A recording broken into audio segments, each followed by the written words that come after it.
You know, I am so goddamn We gotta hit smart. the intro.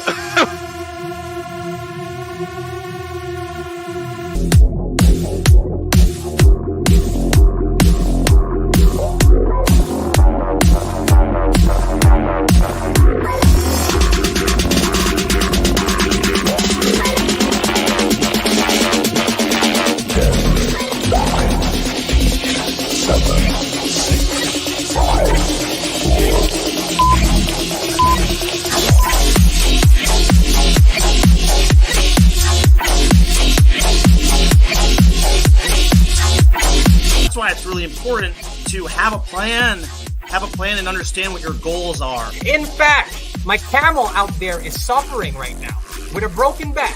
So I actually found Pepe when it was only a couple of hours old, and I'm like, oh, this is a funny meme. Oh my god. Yo! Who is this Degen? The old man is swing trading over years at a time. And it's like, that's where the real money is made. The answer is a permanent loss. With single-sided staking, you don't have to worry about impermanent loss. If you're aware, if you're disciplined, you can hone that into further financial growth. Financial freedom, to where you can actually live life and not have to be constantly living paycheck to paycheck. I mean, that's the ultimate goal, more or less, right?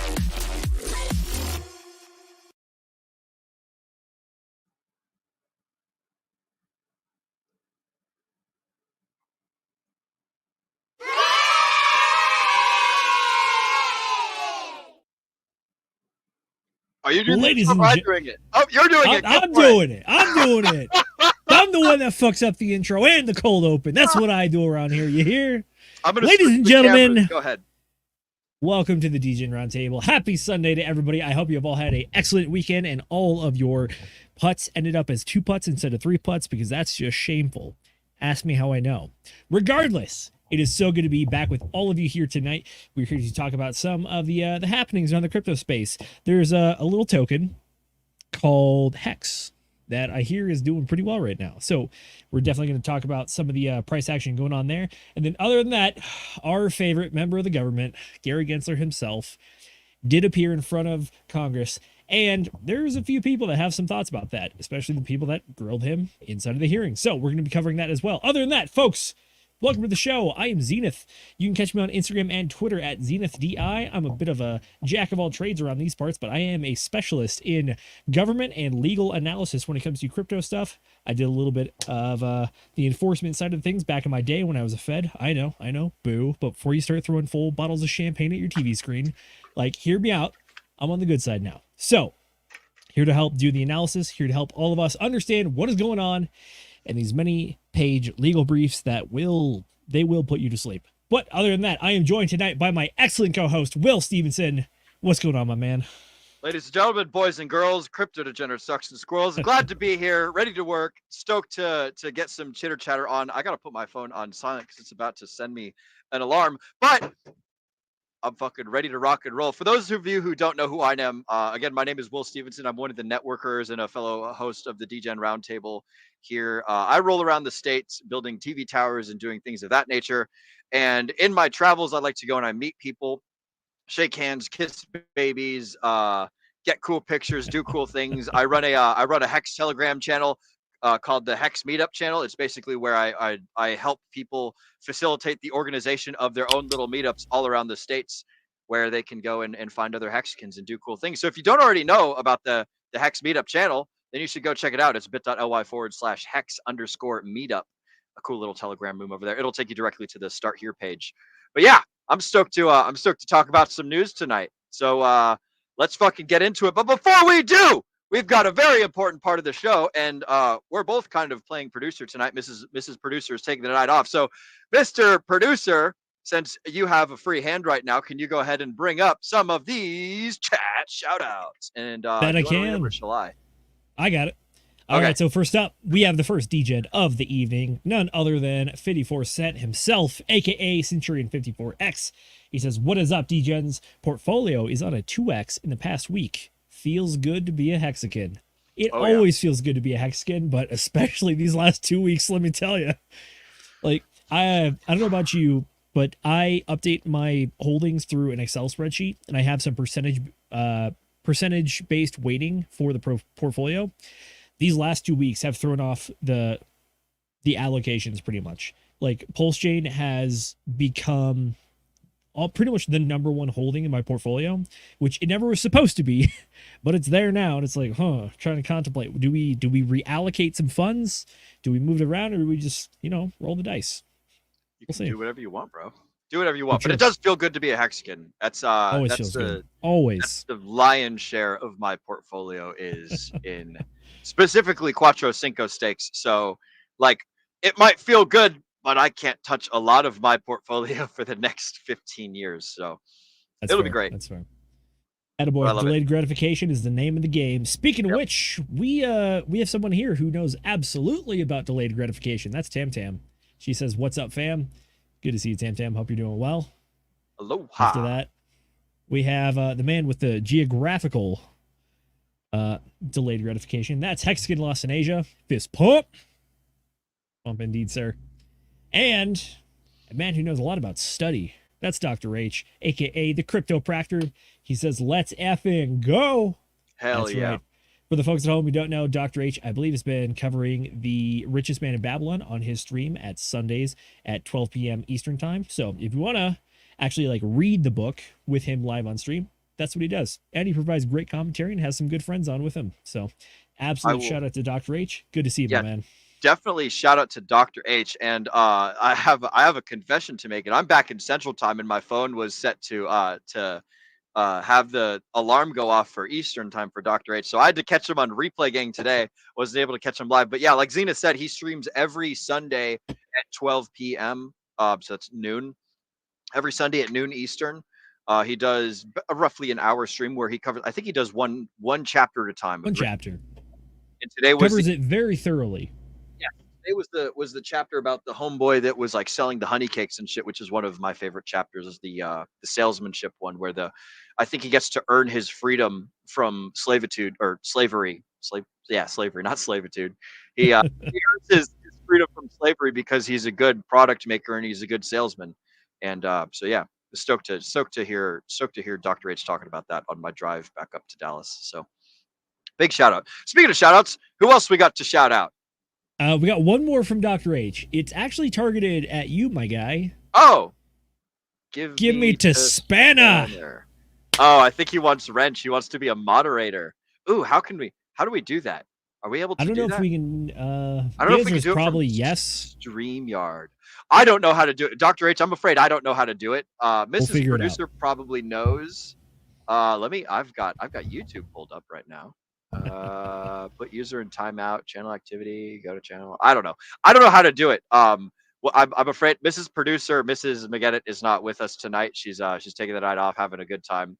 So I don't know how to do that, broski. Otherwise I would. But yeah, welcome to the channel. Good to see you. That's true. If there is one thing that we know how to do around here, it is to accidentally put people in timeout, aka send them to the dark side of the moon. I think the Dark Side of the Moon Club is up to 4 people right now. Apologies if there is a 5th in there, but I know there's at least 4. Yeah, if your name is Moon and we accidentally put you in a ban or a timeout, it's not personal. It's just because the triple dot button is right next to the star button, and I'm pretty sure Mrs. Producer uses a tablet. And so whenever somebody puts in a new chat or something and it bumps things around and she accidentally hits the which is going to star a chat or something, it's uh-oh, snap. Accidentally hit the wrong button. So that's fucking great. But it's good to see you. Good to see you, Dr. H. Sorry I can't give you the spanner. I don't know how to do that. I actually hang on. We've got a spanner right back here.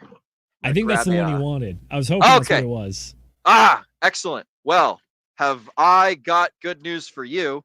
It's not a normal spanner. This is a spud wrench spanner. So this is for connecting steel. Actually, when you're on a TV tower and you've got iron that you need to put into place, you got a bolt hole for the iron that you're putting up and a bolt hole for the iron that already exists. And it's shit, we got to align them. You take this bad boy, you stick it through, and then you stick it through the other one, and then you use it as a little pry bar leverage thing to get it all lined up.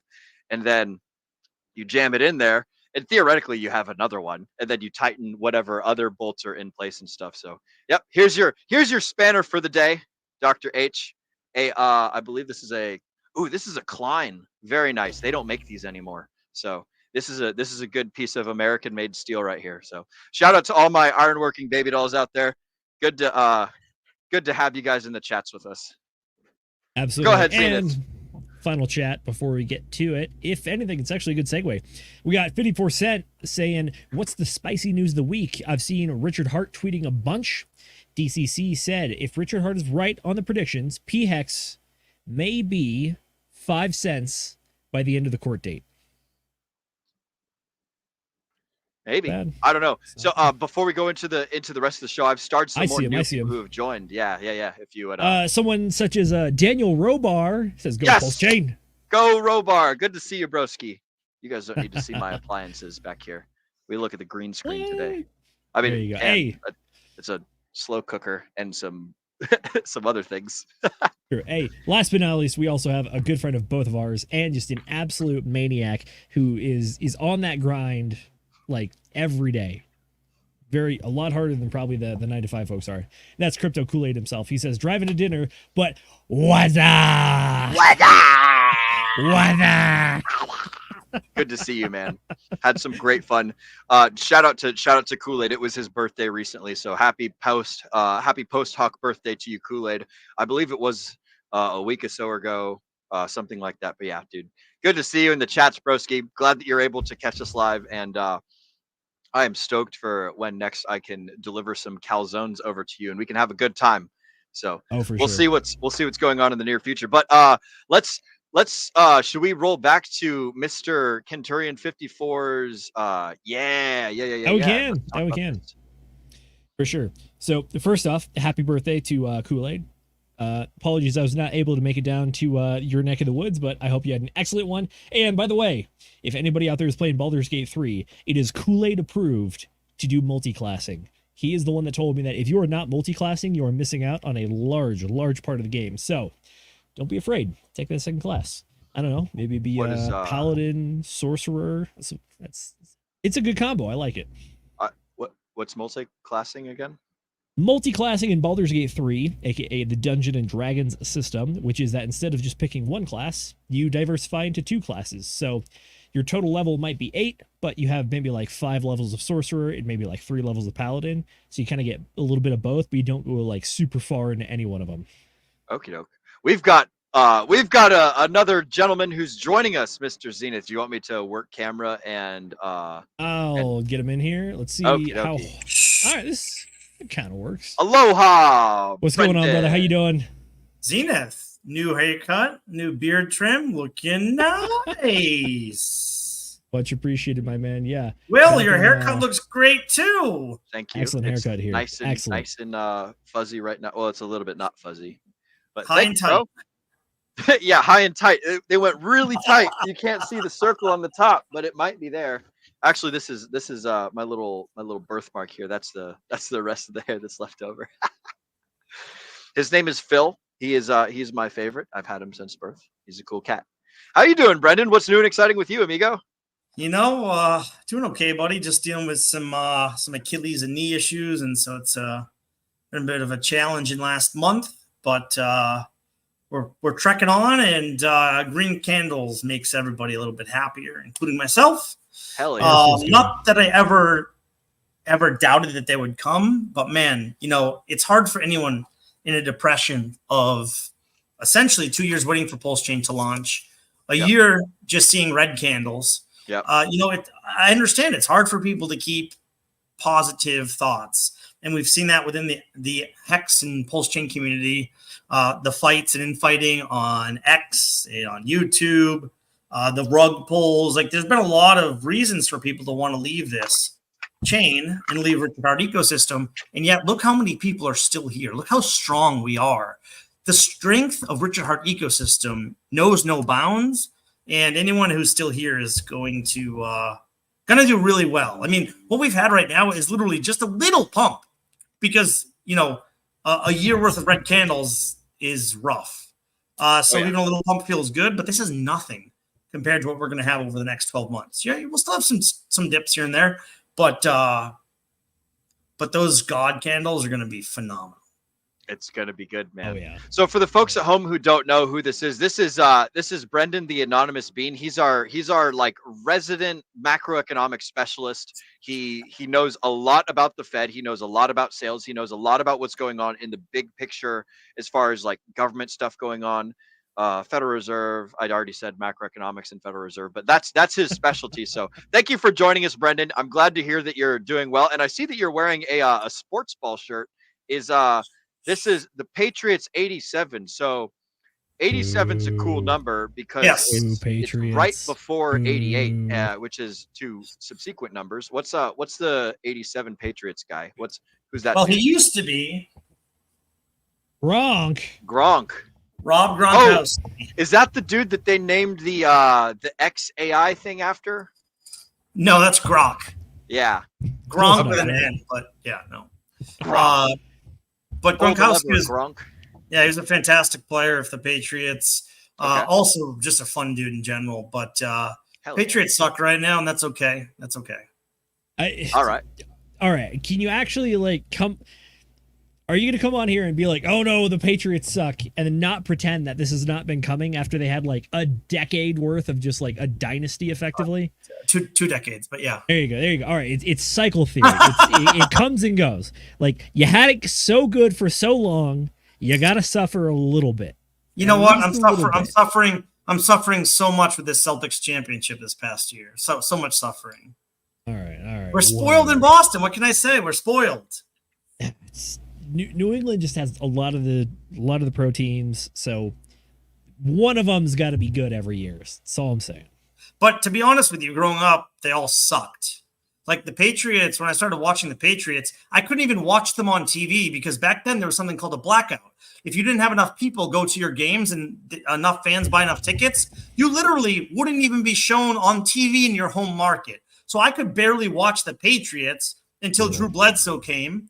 And then we had enough wins where I could actually watch the team on TV. That is honestly the worst marketing of anything I've ever heard. But ever since the NFL changed that, things have been getting better. But yeah, so I grew up through this, like watching the Red Sox get destroyed from the time that I was, I started with the Red Sox 9 years old. At 11, I was taking the train into Boston with a buddy and going to the Sox games by ourselves, no parents, nothing. And they were terrible. They didn't win anything until 2004. I was in my 20s. I've been watching them for 15 years by then. But we've had 20 years of great success. But prior to that, man, it was rough. Don't feel bad. That's fair, I guess. For any of the sports ball or non-sports ball fans out there, I'm just saying, if you go to Boston, if you go even like on any night that's not a Red Sox game, there's a lot of good bars down by Fenway Park. So they're fun. There, have fun. Yeah, they're fun. There's one of them like under Fenway that actually has like a bunch of ping pong tables. I love that one. Underbar? Bleacher Bar. That's the one. Yeah. Yeah, non-Red Sox season, they have like tables and things like that. Yeah. Fair enough. Tell you what, we got two more folks sliding in here before we get to the main segments tonight. First off, we have one of our fellow base crypto bros, Chad Donnerschwanz himself. Good to see you, brother. How you doing, man? And after that, we got another longtime fan of the channel and friend of ours, Willie B. Long, says, let's fucking go, boys. We all got to make it. Absolutely right. Gronk. I like this part. It's a fun word. Gronkowski. A Polish man, I believe. Gronkowski. Any last name that ends in a ski, you can gamble that they're Polish and mostly be right. That's true. All right, gentlemen, we got a small request, or at least a shout out from another one. Ooh, and we got Moonpill Rational Optics coming in here. What's up, bro? Look at that. Yeah, look at that. Fire all around. What's up, Moonpill Rational Optics? All right, Zenith, go ahead and welcome to the show, Moon. Good to see you. You're welcome. All right, so 54 Cent himself was saying that Richard Hart has been tweeting a good bit. Let's see what he's been up to. First, we have a bit of a milestone that happened. So Pulse X recently burned over 1 trillion tokens. There was a bit of a run and gun battle between, does Hex hit a penny or do we burn 1 trillion Pulse X tokens first? Fun fact, we hit a penny first, but it literally was at like 999 and change before, right when Hex hit a penny. So it was close, but that was a fun race to watch. I mean, no matter who won, we all won as long as you're in Pulse Chain. So we had that. Someone made a website all about Hex called Hex Scout. It's a good website. It's a good website. I do like Hex Scout. I was just on This it sounds looking familiar. at my portfolio. Do we happen to know what this website is about? It We might be about Hex. Might have had one of these people on our show once before. Yeah, Yep. probably. Yep. Who made Hex Scout again? Remind me, because I'm totally forgetting. I was it? know RH Max made GoRealDeFi.com. I Yeah. can't remember who made Hex Scout. Shoot. I don't know if we've spoken with them. I thought it was a German fella. Could be wrong. I know Crispy Man made. I want to say it's somebody in Crispy's orbit, actually. So Crispy made Hexfire.io. Yeah. Whoever made Hex Scout, I can't remember exactly, but I'm pretty sure they're in that orbit. Shoot. Well, shout out to whoever made Hex Scout. You guys are Yeah. awesome. I love the portfolio. Like this is basically a pretty damn good one-stop shop. It teaches you step by step how to go and stake Hex. It teaches you how to find like crypto news. Like I mean, it's all right up there on like if you guys look. Oh, this is where I got a point. Yeah, if you look right up there. Oh, look at that. I can figure out where to put my. Hey, it's so weird. Like having to look at camera me versus whatever the hell. But yeah, hexscout.com. Look at those prices and that price action. The 24-hour chart looks like a normalish chart. 7-day chart looks very good. The 30-day chart, my God. Oh, baby. That's melting faces right there. Yep. Although we will hit the all chart, and it's a bit of a different story, but at the same time, like that's not bad. The all-time chart looks like it is logarithmic. I was about to say it looks like a log chart, but yeah, all right. Definitely a log chart. Not too shabby. All right, back to Richard Hart, the man himself. Up next, we had Hex doubled in price twice in 20 days, aka Hex 4x'd price in 20 days. Not bad at all. Yep. Ethereum, trying to get the boys from Ethereum in there. PulseX also doing great. Just trying to reach out to the Ethereum folks, because I mean, PulseChain is just a straight copy of Ethereum with better gas fees, effectively, and more interesting products. So better least an throughput. opinion right there. Throughput too. Better throughput for sure. Absolutely. Ooh, I've got a Zach XBT quote, or a Zach XBT. It's never mind. Whenever we run out of news articles and things to talk about, I will bring this up. Keep going. Now we can. Real quick, we got Beyond All saying you can see your Hex stakes and details in Hex Scout if you connect your wallet. Yes. That is true. That is true. Both on Ethereum and PulseChain, and it gives you a countdown timer.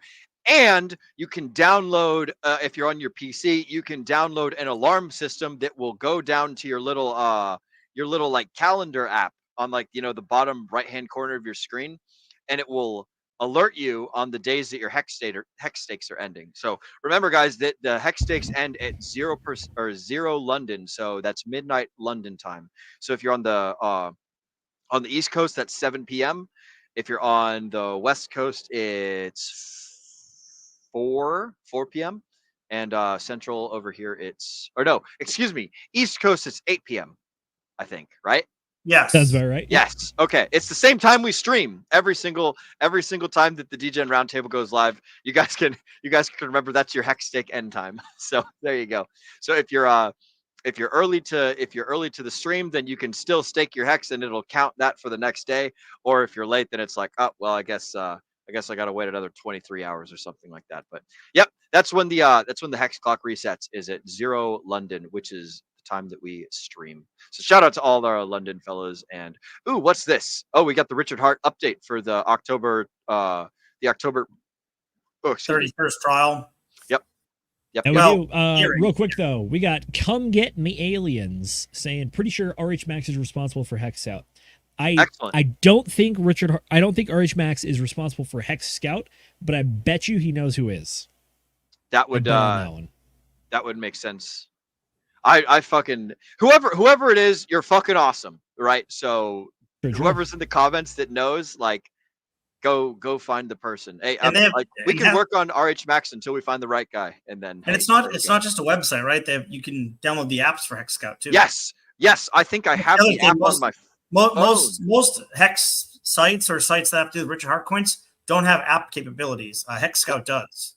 Yes, it's right fucking there. You see that little I hex? do. Barely. Bam, I see baby. it. Yep. I actually need to put that in my DeFi folder because I hate having apps not in a folder. There you go. It's right There are next to no Will's apps that are Tinder. alone. Yep. Swap Exactly. between the two. I thought Oh, it was Grinder. Oh, all of them, baby. You gotta hit all of them, right? We got Grinder, we got Bumble, we got Tinder, we've got Plenty of Fish, we've got Farmers Meat Only. Oh boy, I need to download some. I need to download some foreign bride purchasing apps too, so that way I can cover all my bases, be all over the place. There you go. Nah, guys. yes. Hey, if you're looking for a dating app, Instagram is the #1 dating app in the world. So fix your brand, make yourself look good on Instagram, and bazinga. That's all that you need. Fuck this Tinder shit. Fuck the Bumble shit. Fuck all that. Yada yada. Go figure out Tinder or go figure out Instagram. Or go meet people in person and get off. Yes, the phone. actually, Brendan's because nobody does that anymore. So if I do. I have every girl that I dated in Miami, I've met in person.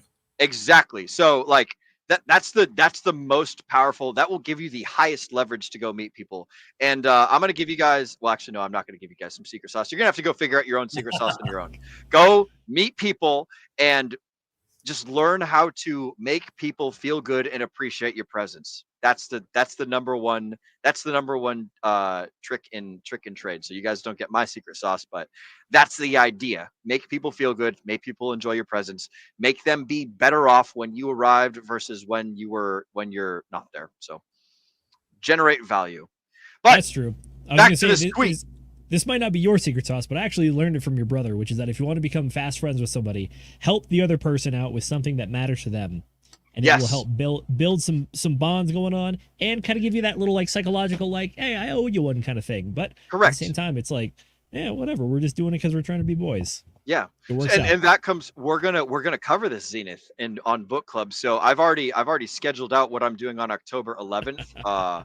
But on October, let me take a look at what the next book club is that I'm doing after on October 25th.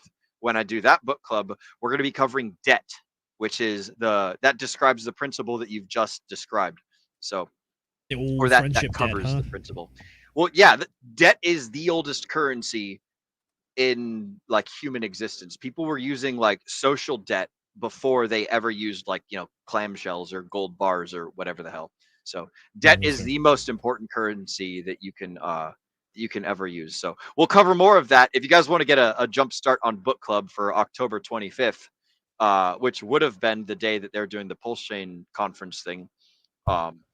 Until it got moved. Until it got moved because these damn SEC fellers are moving the court date to October 31st. So speaking of October 31st, that's what Richard Hart is. Wait, I got to point this way. Yep, there we go. That's what Richard Hart is talking about. Is that the new? Wait a minute. Oh, text order dated. Okay, never mind. Yeah, so the oral arguments for the defendant's motion to dismiss will now be held on October 31st, 2024 at 2 p.m. in the courtroom 10 Delta South before Judge Carol Bagley Amon, ordered by Judge Carol Bagley Amon on 9/18/2024. So basically, for those of you guys that don't know already, if you're planning on attending the hearing over in New York City, I think it's on Long Island. It's on the it's in the Brooklyn area. It's in Brooklyn. Yep. Brooklyn is not Long Island. Let's just it is part of the island that is long, that some people refer to as Long Island, right? The Strong Island boys are going to be upset. They're in different boroughs. Okay. Brooklyn is not part of the Long Island borough. You can pick apart my my words if you like. But you do have to go over the bridge. But you do have to go over the bridge to get Brooklyn. I'll give you that. Yes, there's a couple islands in the New York area, right? You got Staten Island, you got Manhattan Island, you got Long Island.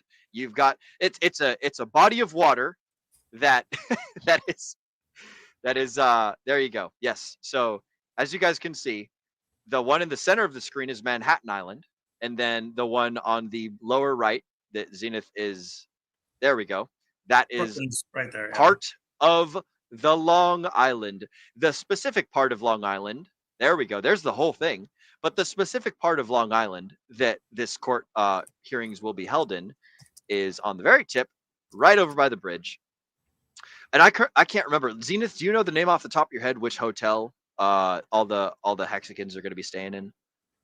I remember I that don't they had. know of the hotel. I'll have to reach out to RG3 to get that info.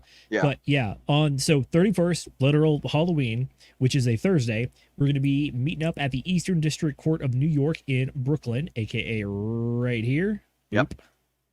This federal building. Look at that. Uh-huh. And then after that, on the 1st of November, we actually have the crypto seminar going on, and that is going to be in Lower Manhattan. Very good. Yeah, Ooh, so Lower back to the- Manhattan. All right. Yep. So back to the map. Manhattan's over here. Yep. Brooklyn's over here. Yep. And this place over here, we just will not speak about because That's New it's Jersey. not New York. There you go. There you go. Oh yeah, Jersey City. Yeah. So, shoot, where's I mean, that is Manhattan that you're looking at.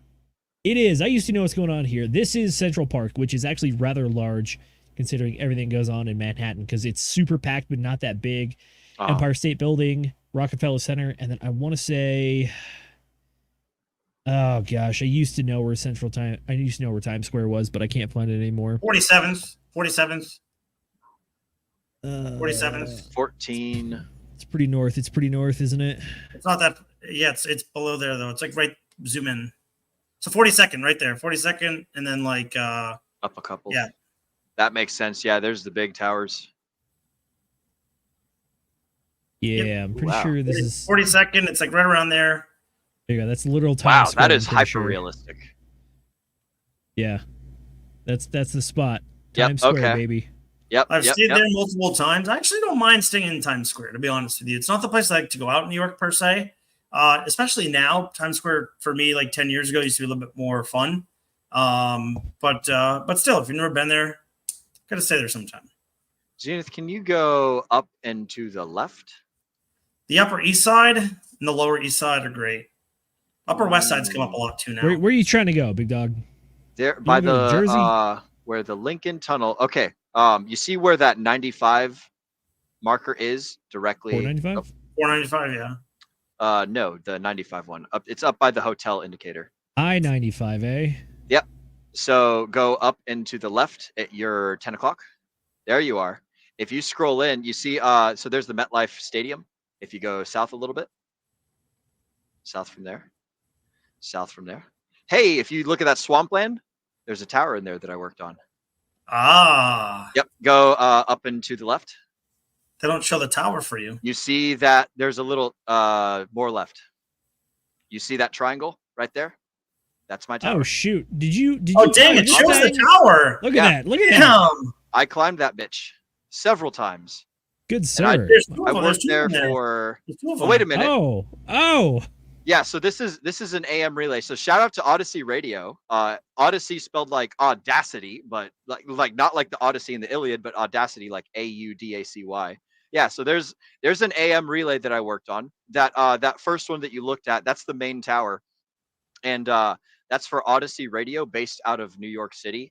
They're super cool. They had us go over there and we put on that's an AM site, but we put on an FM array on their AM radio. So AM radio uses the entire tower as a signal broadcaster, and then FM radio broadcasts from tiny little antennas that are placed all up on the tower. So there you guys get a little bit of piece of action of the stuff that I do. So we would drive down that dirt road and we would hang out and go climb that tower and ride up and down on winches and cables, and it was a great time. We were there for I think about 2 or 3 months, something like that. It was super fun. So Good I'm stuff. familiar with the Rutherford area, but not quite so much to New York City. I do not like crossing over there. It is very expensive. So shout out to all the baby dolls over there in New Jersey, New York, and all that good stuff. Oh, there's all the piers.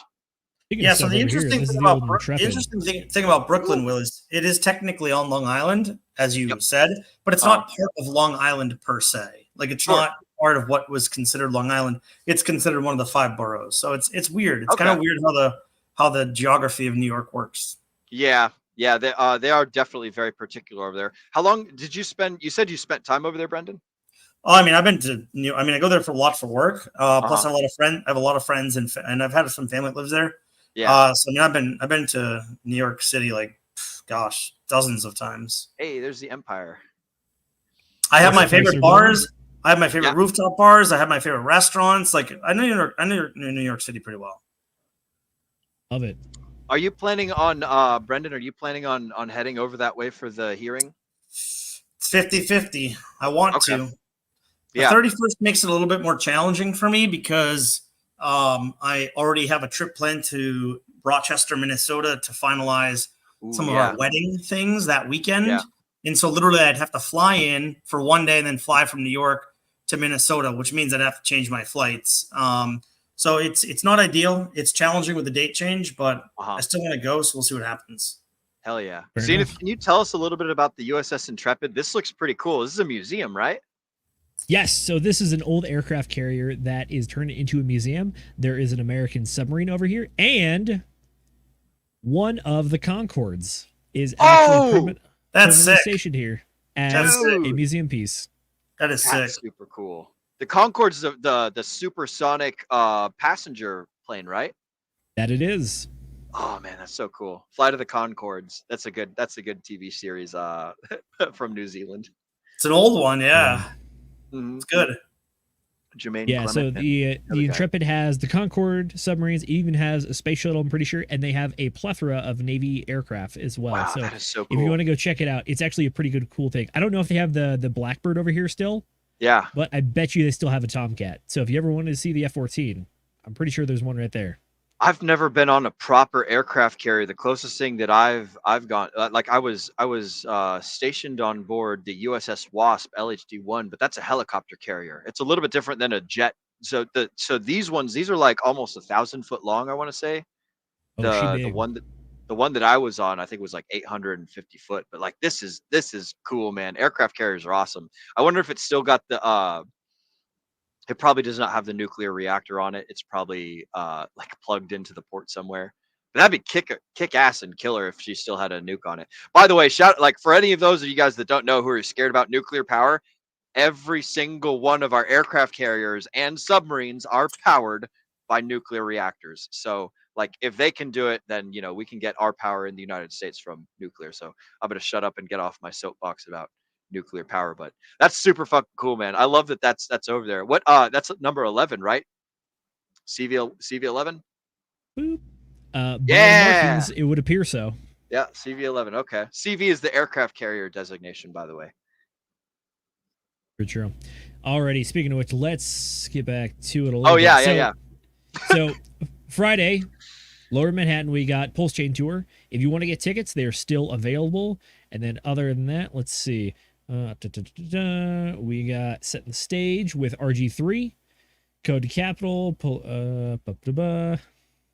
Crypto Community with Randy Hilarski, Amplifying Crypto Panel, Insights from Influencers and Growth on Engagement. This has Crypto Coffee. He's going to be out there. Lindsay the Hexkin, Randy Hilarski again, Wild SJ, going to Hell yeah. lunch. And then we got the State of Crypto Macro Trends. And then we got Crypto Legalities. So this is going to be interesting because we have Crypto Coffee, our buddy Nuclear Herbs, aka Chuck, and then some weirdo. Hey! Yes! You made it to the website, bro. Fuck yeah. We made That's it, boys. We kick-ass. made it. There you go. I have been Goddamn right. studying up for this one for a hot minute, and I was very, very honored and grateful that they asked me to speak on the panel. So I'm very excited to get up there with Chuck and Crypto Coffee and talk about all the legality stuff going on. And it's gonna be a good time. Awesome, man. I mean, that's exciting. Well deserved. I mean, you are a resident, well-rounded expert on a lot of things, but essentially, especially on the law side, macroeconomics, and no, man, well deserved. Very well deserved. Much appreciated. Much appreciated. Yeah, Salute that's what's going on to Zenith. in. Yes. Much appreciated. That's what we got going on in New York. But other than that, as far as what's going on lately, the crypto bubbles have been looking pretty good. You might notice there's a good sized one over here that's called What's Hex? What is that? What is it? What are Is you? that new? Is that a new coin? Might be. It might be new. Yeah, it's new in 2019, but whatever. Wait, is it? But that's a hex on a different blockchain. That's not an Ethereum hex. That's P Hex, baby. A real hex. Go. So, Yeah. Sorry, all you eHex maxis. Sorry. Yeah, Just pay the entirety of the crypto space has been running pretty good lately. And by the way, we also have this bubble over here. We got Pulse Chain showing up with the 69. By the way, Can we also Nice. just put Arrow, because I'm in Arrow. People in our chat, Jay and myself and Nate, have been hot on Arrow for several months, and we've been that's one of the ones that, outside of the Pulse Chain ecosystem, that's one of the ones that we've been recommending to people, up 111%. That looks nice too. Yep. Oh man, such good charts. Oh boy. But look, you even look today, right? There was some almost everything was red, and then Richard Hart ecosystem still 25%, 10%, 15%. It's just it's great. For sure. FTT. Wait a minute. Wait, are you fucking kidding me? This is the only green on the day, or the biggest green on the day. What the hell's going on here? Look, even a blind squirrel catches the mouse once in a while. I suppose Correct. so. A broken clock is what, right? Twice a day or something. Correct. Oh, Moonville. It's something, all right. CZ comes out and FTX pumps. Coincidence? Yeah. You know, that's an interesting correlation. Mm-hmm. For true. Speaking of market cap, what we got going on? It's crazy to think that Doge is such a large market cap that it will show up on this chart pretty well, even if it's only gone up 16%. Solana's not looking too bad, although I will say there are two projects that I've heard a lot about that I need to go look up more. One of them is Sui. I don't really know what it is, but shout out to Donovan Crypto. I know we were making a few jokes on Wednesday night about talking about just the charts, and he was saying it looks like Solana of last cycle, but like the man is not wrong. He's got some good insight, and this is something that we're actively doing research on to try to figure out what's going on.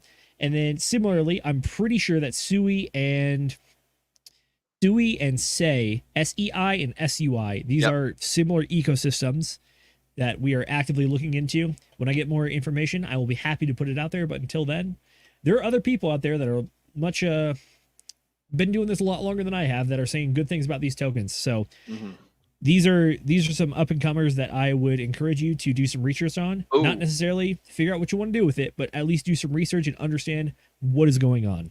That's all. I have a screenshot that I'm about to pull up. I don't know if it will take yours. I don't think that it will. Okay.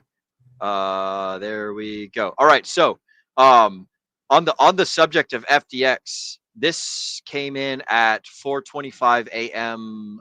Texas time. So, recent bankruptcy documents from FTX reveal that some creditors may only receive 10 to 25% of their crypto back. Based on lower filing dates when Bitcoin was valued at 16,000, this decision has stirred dissatisfaction among creditors and customers. So that's interesting to hear that this came out at basically, so like, let's see, what was this? So right now it is, so this was about 13 or 15 hours ago that this came out. And what was that chart that you had pulled up a little bit ago, Zenith? That FTX.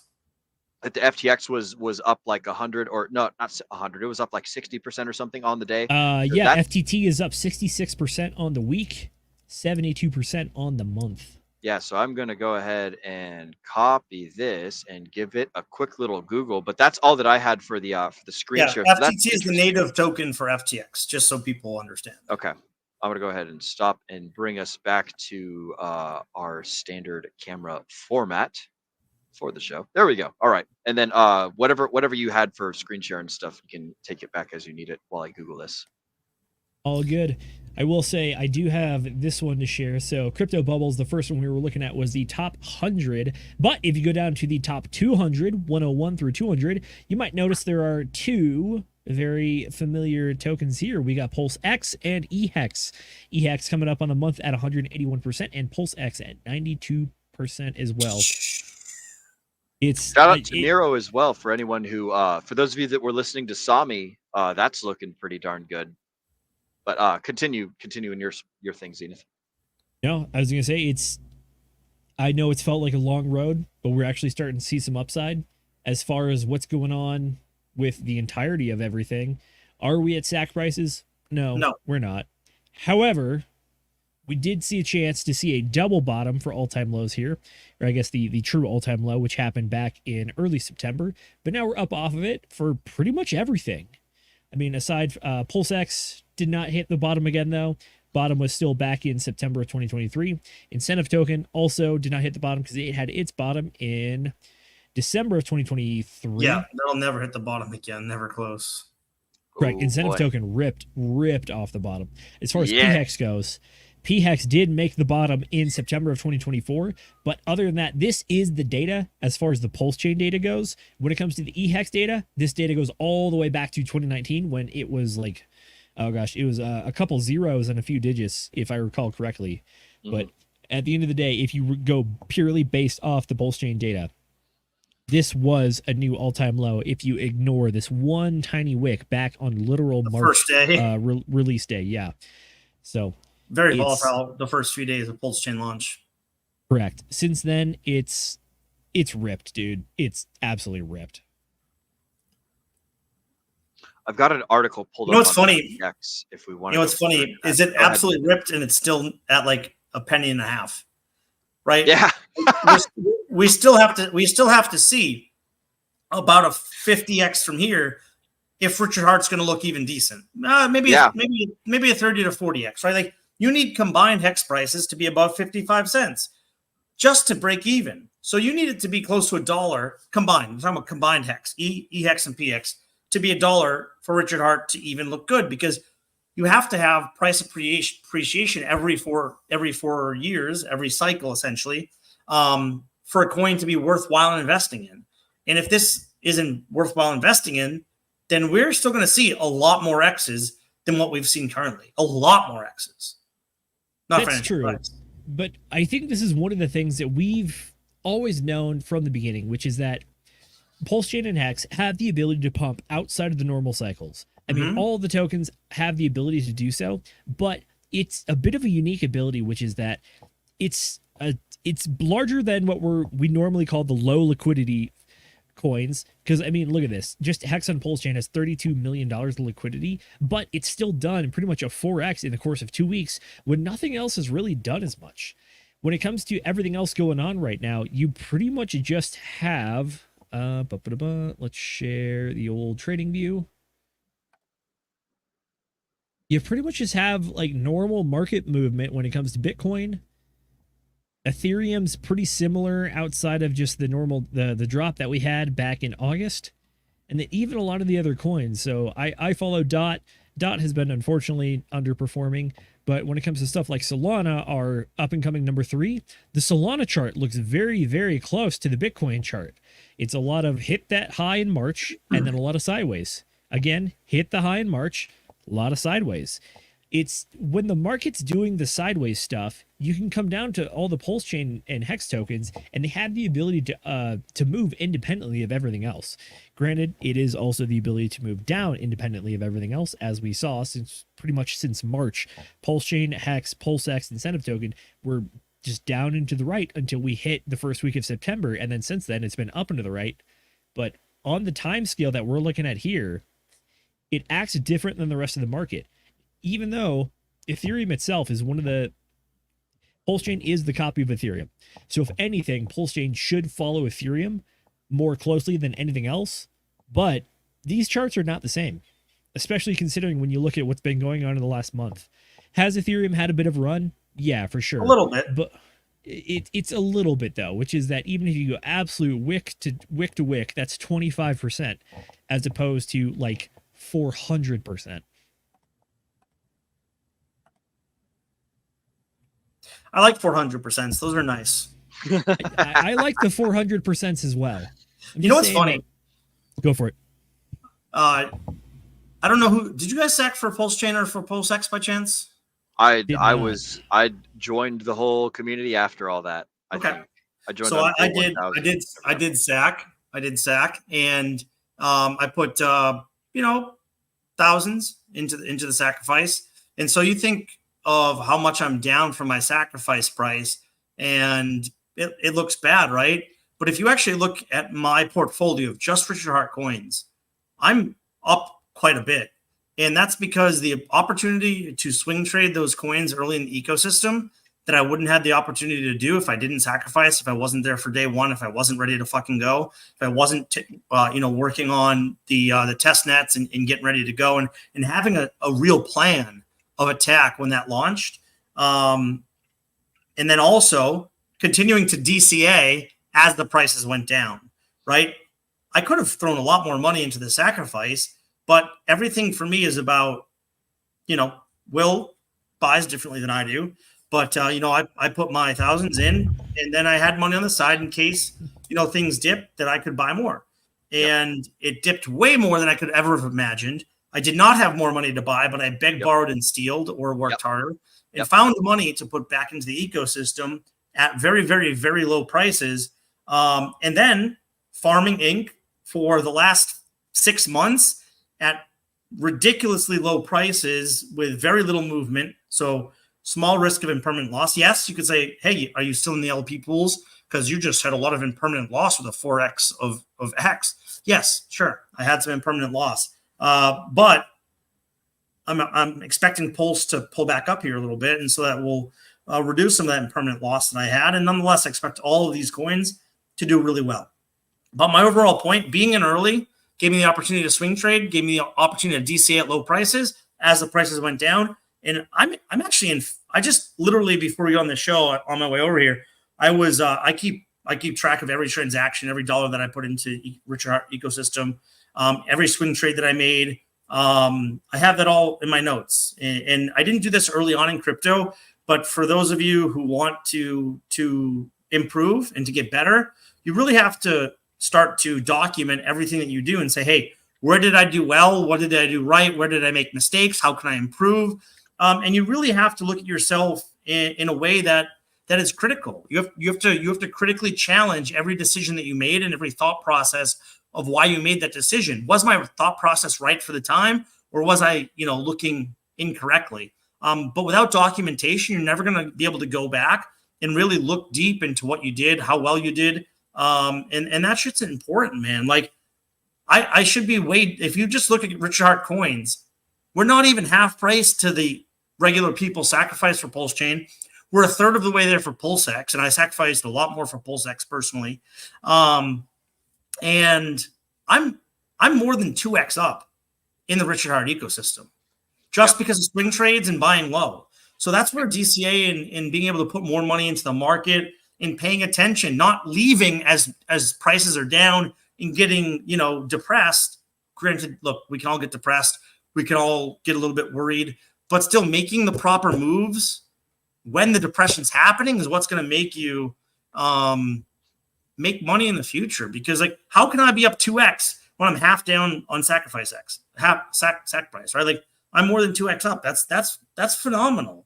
But considering where we are, and I'm only talking Richard Heart coins, right? I'm not talking about the rest of my portfolio. But that's solely because that I was here throughout every moment of the lowest possible prices in the Richard Heart ecosystem. And I was finding ways to put more money into in there and swing trading. I don't know. Swing trading was a huge thing early on. Granted, if you're new into crypto, if you aren't deep, I don't think that's a smart move. It's risky. It's very risky. So don't just swing trade because you think you can make money doing it. You have to be really understanding the market and understanding what's happening deep down. And honestly, 4 years ago, man, I wouldn't have known how to swing trade. I wouldn't have known how to do those things. And those are things that you learn with experience. So start out small, just DCA, just keep putting money in as you go down. But as you learn the tips and the tricks, you might be able to swing trade and make, 2-3x on your bags without putting any new capital into the market. And these are just tricks that you have to be present to do. If you leave in a bear market, if you exit and wait for things to get better, you're not going to find ways to make money when it's important. Yep. Moonpill brings up a great point. So what you're saying is that scared money doesn't make money. He who risks nothing gains nothing. Yes, but you also have to have an understanding of what your risk is, right? Like for me, the core Richard Heart coins weren't that risky because I have really big trust in Richard Heart and in the ecosystem long term. Does that mean I have trust in every meme coin that's in the Pulse Chain ecosystem? Hell no. Oh, fuck no. Hell no.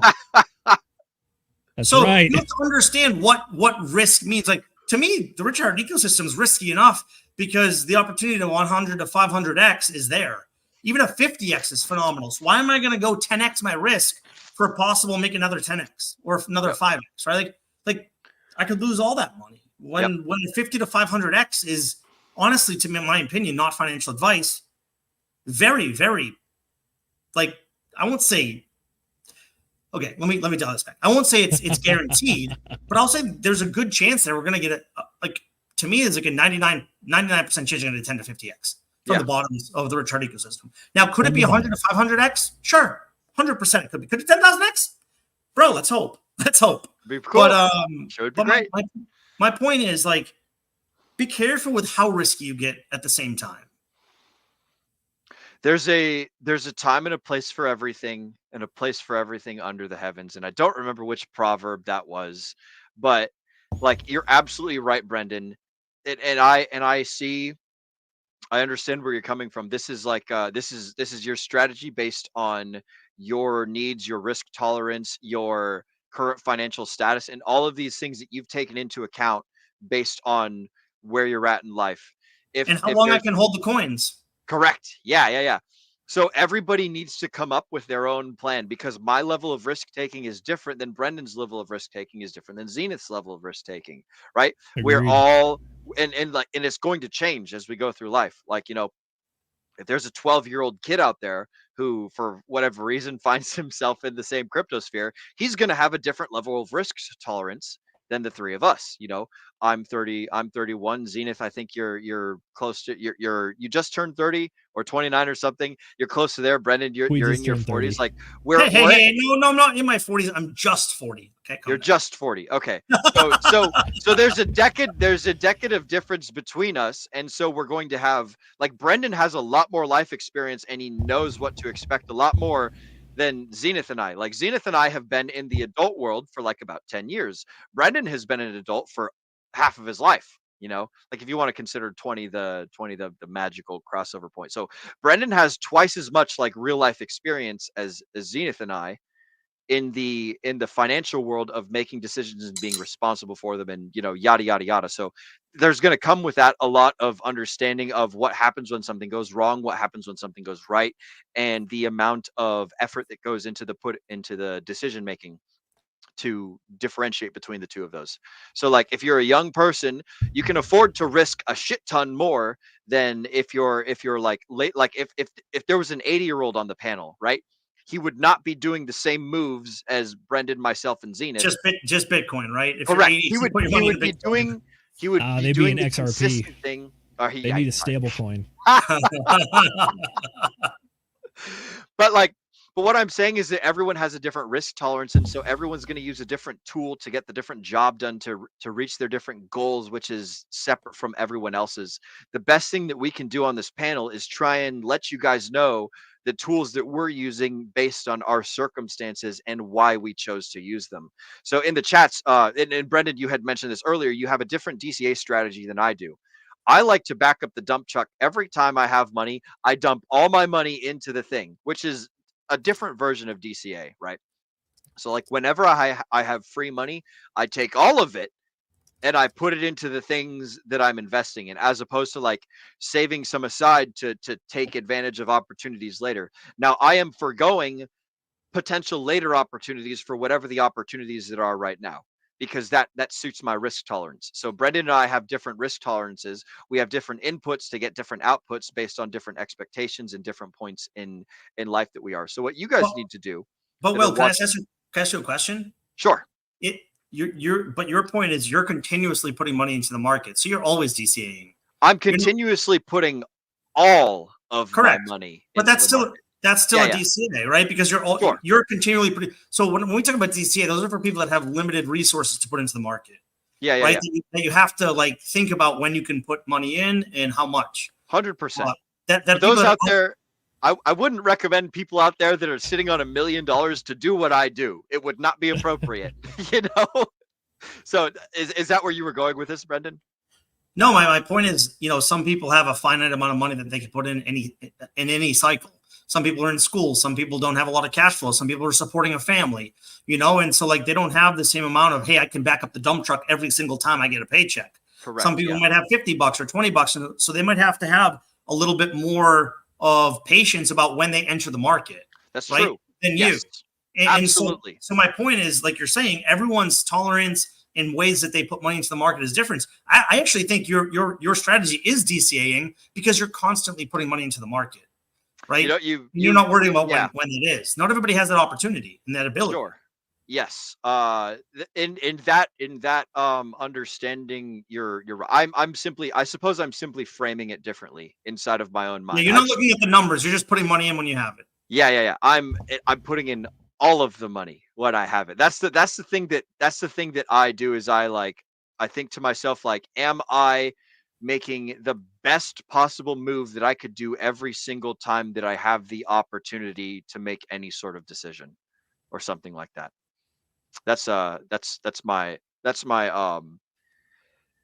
strategy. If I have a fat stack of cash, and again, like, I'm not a millionaire. I don't have a $1 million sitting in savings to deploy into things that I think if I did, I would be doing something like very similar to what you're describing, where I would be putting in little bits at a time to kind of like maximize the efficiency of the purchase as opposed to one big giant dump. So yeah, absolutely. I think that ultimately, like, we agree on the principle and differ a little bit on some of the definitions and a little bit of the application. But yeah, bro, like we're right here on it. Can we bring up Beyond All's comment about swing trading? Yes. Zenith, you got it. I am away from Beep boop. Swing trading was not and is not for everyone. I can imagine most sackers in Pulse and Pulse X are still down, but will not remain down in the bull market. 100%. I feel like I'm kind of lucky to be not down at the current price levels. And I don't recommend swing trading to everybody. And I recommend swing trading with a small percentage of your bags if you do swing trade. I was swing trading with more than most people. And part of that reason is I trust in every Richard Hart coin. So if I ended up with one more than another, it wasn't the end of the world for me because I like all the coins. And so that gave me the ability to be a little riskier in my swing trades than I would recommend to most people. And on top of that, when I came into the market 4 years ago, I didn't know how to swing trade. I didn't even know what that was. I bought mostly blue chips. I bought Solana. I bought Polkadot. I bought Bitcoin. I bought Ethereum. I bought Cardano. I bought Dogecoin. And a couple others. Like I literally bought the main coins when I first started. And if you that's what I recommend doing. Buy your core coins. Now, I didn't know who Richard Hart was back then. I wish I knew who Richard Hart was when I first got into crypto. But I actually got into Hex not at the best time. I started buying Hex 20 cents. 20 cents. It's you know what I didn't buy a lot. Thankfully, I didn't have a lot of money to put in back then, so I didn't put a lot of money. But under a cent, damn, I put some money in. That was nice. Yeah. So hey, gentlemen, go ahead. I have a relic that has been sitting in my hard drive for over a year at this point. Let's bring it up. This is a good time to share it, and I just want to go through it with you folks here. This is a thing that I made back when we were pre-bridge on Pulse Chain, because I was doing ratio trading then. And I hope that this provides a little bit of context about what we're talking about now and what we experience as well. So, Pulse Chain ratio trading by the numbers by Zenith. So, what are we talking about today? What is ratio trading, theoretical ratio trading system, a realistic ratio trading system, and how well it actually did? Keep in mind, this is all pre-bridge. So, like, literally, those 3 days... Nope, they weren't worth anything. You were just looking at coins. This is true. No, but just so people know, right? There was no price of coins at this point. This is true. The only price was what a coin was compared to other coins. Yep. Everything was zero. That's exactly what this is. So ratio trading is just swapping one coin directly for another at specific ratios that vary over time in order to increase the amount of coins over time. So this, oh gosh, man, this is early stuff. Yeah, this is the first week of Pulse Chain right here. Wow. Does that take you back? Yeah. Does that take you back right there? God. 0.02 pulse per transaction or something like that. You guys remember those days? My first saved me. Yeah, my first transaction was like 0.001 pulse. My first transaction, like 10 minutes after launch. Yep.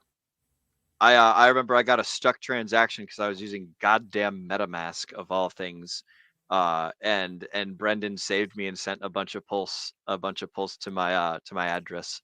But that we didn't know each other. I didn't know him. We didn't, dude. I was helping Yeah. random people in the crypto mindset course. Shout out Correct. to DCT and Charlie. I was just trying to help everybody because at that point there wasn't a lot of help from moderators in that chat, and so a few people. And actually, this is where the Degen Roundtable kind of started. Yes. We kind of took over to try to help people that were struggling. We were giving 10,000 pulse here, 20,000 pulse there, so that people could transact early on and get their pulse and get their money going. I know that I think I sent pulse to 10 to 15 people. I know a lot of people on the Degen Roundtable did the same thing, and that's kind of how this thing got started. After you sent that to me, I was like, you saved my life, because then I was able to because it was like Ethereum numbers. The amount of pulse you had was the amount of Ethereum you had. So, and so like if you didn't have more than like 0.00 something, then holy shit. Then you're in a bit of a and the Zen folks. Oh, that was so much fun. I just pulled up my first transaction fee. You don't want to guess what my first transaction fee on Pulse was? Ooh, I'm guessing 0.07. 3 zeros and a 5. 1, 2, 3, 4, 5, 6 zeros and a 9. Oh my god. Oh, I never looked it up. I knew it was less than 2 zeros. Holy shit. That's so cool. That's true. I might actually have something on gas fees in this PowerPoint that I built later on. There was a transaction fee too. The transaction fee was 0.002. So that's what I thought my gas fee was, but that was my transaction fee back then. My gas fee was 0.0000009. Wow. Fucking A, dude. It was cheap. Real cheap back in the day. That's how early that we were into Pulse Chain and trying to help people. That's true. All right, I do want to get through this real quick, just because I think the valuable stuff's at the end. Reasons ratio trade. There's no other ways to acquire coins. Attempt to increase value. So theoretically, a basic ratio trading strategy would look something like this: sell in the reds, buy in the greens, or just switch back and forth.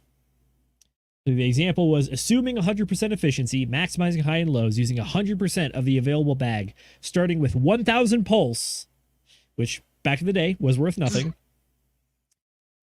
We started with 1,000, and then we ended up with pretty much 1,675 based on the original ratios going on those first 3 days. 10 swaps total. And then this is just the raw data, and the massive disclaimer is that this example is using hindsight with perfect theoretical 100% trading. So you started with 1,000 pulse, you finished with 1,675. You had a 67.5% increase. Now, let's get real. This is a real presentation I made at some point. This is back when I was like trying to start streaming, by the way. We are not wizards that can see the future. We are aerodynamically minded people at best, aka my brain, super smooth, very smooth, the smoothest. I remember leaving a birthday party, rushing home that Friday night. Pulse Chain launched. Euphoria was up there. Euphoria was definitely up there. I remember it because I literally drove from Washington to New Mexico in the middle of a crypto mindset course to then start ratio trading literally 24 hours before I started a new job. It was a time to be alive. It was a good time. So here's the realistic strategy that I figured out. So create your desired targets on gain or loss ranges about 10% each. If the price continues to move down in a direction, continue adding to the position, aka double down. Trade only 10% of the available bag at a time, and utilizing maximum of 40% of your entire bag, aka everything you got airdropped, or only trading 40% of it. Yep. Ooh, that's pretty big. That's sizable, 40%. It is. It very much is. But I remember at the time, these were the ratios that I was told to trade around, or the ones that I observed as like the ranges as well. Which is that if you can get 1 hex for 100 pulse, that's pretty much your average. If you can get more than 110 pulse per hex, that's good. Less than 90 hex is not great for that. So we want to swap into hex below 100 and swap into pulse above 100. Using Hex because as the funding source, since anyone could have bought Hex before the snapshot, even if they missed the sacrifices, assuming that you start off with enough pulse to pay for the starting swap, or you have homies in the crypto mindset course that'll at least spot you a little bit of pulse to get the ratio trading going. Yep. So we targeted every level ending in 0 or 5 to help my smooth brain, aka 90, 95, 100, 105. As price continues to move in a direction, keep allocating assets, aka doubling down. And we will continue to evaluate targets as the chart progresses. So, there's your data. You guys got all that? Remember that. I want you to memorize this chart, okay? Jesus Christ. All right, cool. This is. Well, look at all those high lows. So I was at the movie theater watching the ratios. Oh yeah. Oh yeah. And look, I was the first 3-4 weeks. I was watching them constantly. I had notifications on my phone, but I was watching these ratios. Like, look at these fucking candles. Even like everything was an opportunity to make money. But you had to be attentive. And oh man, you had to be so. I remember when Pulse Chain first launched in Zenith. Well, you guys have heard this, but maybe not everybody has. When Pulse Chain first launched, like, I was dating a girl, started to get kind of serious. Now she's my fiance. Yep. But I had told her, hey, look, I explained to her from the beginning what crypto was, why I'm in it, what the importance to me, all this kind of stuff. And I was honest with her from the beginning. I said, when Pulse Chain launches, I have to be on my computer right away. I have to be on my computer right away, no matter where we are, no matter what we're doing. I have to be on my computer right away. Now, it turns out the day that it launches, so I started carrying my backpack with my crypto computer everywhere I went. Yeah. It was either in my car or on me, because I knew that launch was imminent within a week or 2 weeks. And so I started to carry my computer everywhere. And this was the first day that I had seen Brenda, and she had a really bad day. She's super happy, bubbly. Will, you've met her. Like she's a great person, dude. Yeah, she holds herself well. She holds herself together really well. She doesn't have a lot of bad days, or I should say, she doesn't show it. She's just really good at holding herself up. But this day was different. She was like, hey, I had the worst day. I really need to just like relax. Like, let's go have a drink. And so we go to our local bar, and literally we park, and I get the notification, Pulse Chain launches. And so she needs me, right? Like right now, because she's had the worst day, and she's explained this to me. But I also communicated that when Pulse Chain launches, I really need to be on my computer. So what did I do? I called our mutual friend, and I said, hey, could you come to the bar and meet us? Because I have to work, and Brenda had a bad day. So she came, my best friend, Kieran. She'll be giving a speech at our wedding. She still is our best friend mutually now. But she came to the bar, and her and Brenda, talked and did girl things. And I sat there in the corner on my computer, and I worked. And but look, there was a mutual understanding because of communication. Like, look, you have to communicate if you want things to work out. And because of my communication, I was able to sit there on the worst day that she had in our relationship, and she wasn't mad at me because of that. Yep. Because I communicated, right? And I was able to do everything I needed to do. And I'm even happier now looking at my first transaction gas fee. That's fucking hilarious. That's so cool, man.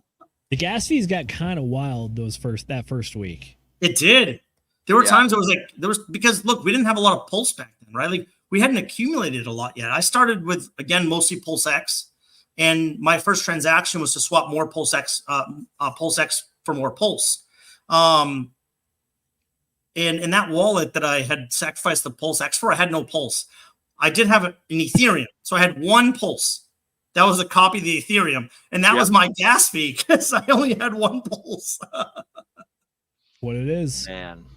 Yeah, I did not have a lot of Ethereum when it started. Yeah, without your assistance to get me to be able, because I knew how to unstick transactions in MetaMask. I knew how to do the non-switching and the resetting and all that stuff, but I didn't have enough because I didn't have any Ethereum, because I was like, I'm not going to buy a bunch of Ethereum for one Pulse. Like, fuck that shit.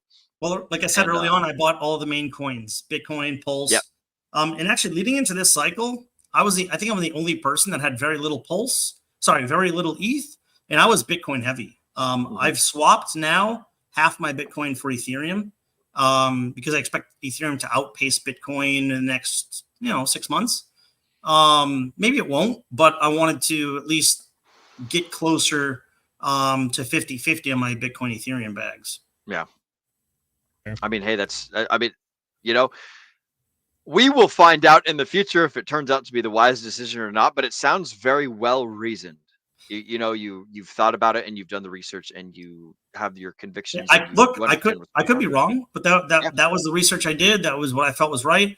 And early on, Zenith, you talked about ratio trading. I know you weren't in our chat right away, but early on in our chat, we actually put the ratios. Hey, these are the ratios to look at. These are what we are looking at to ratio trade.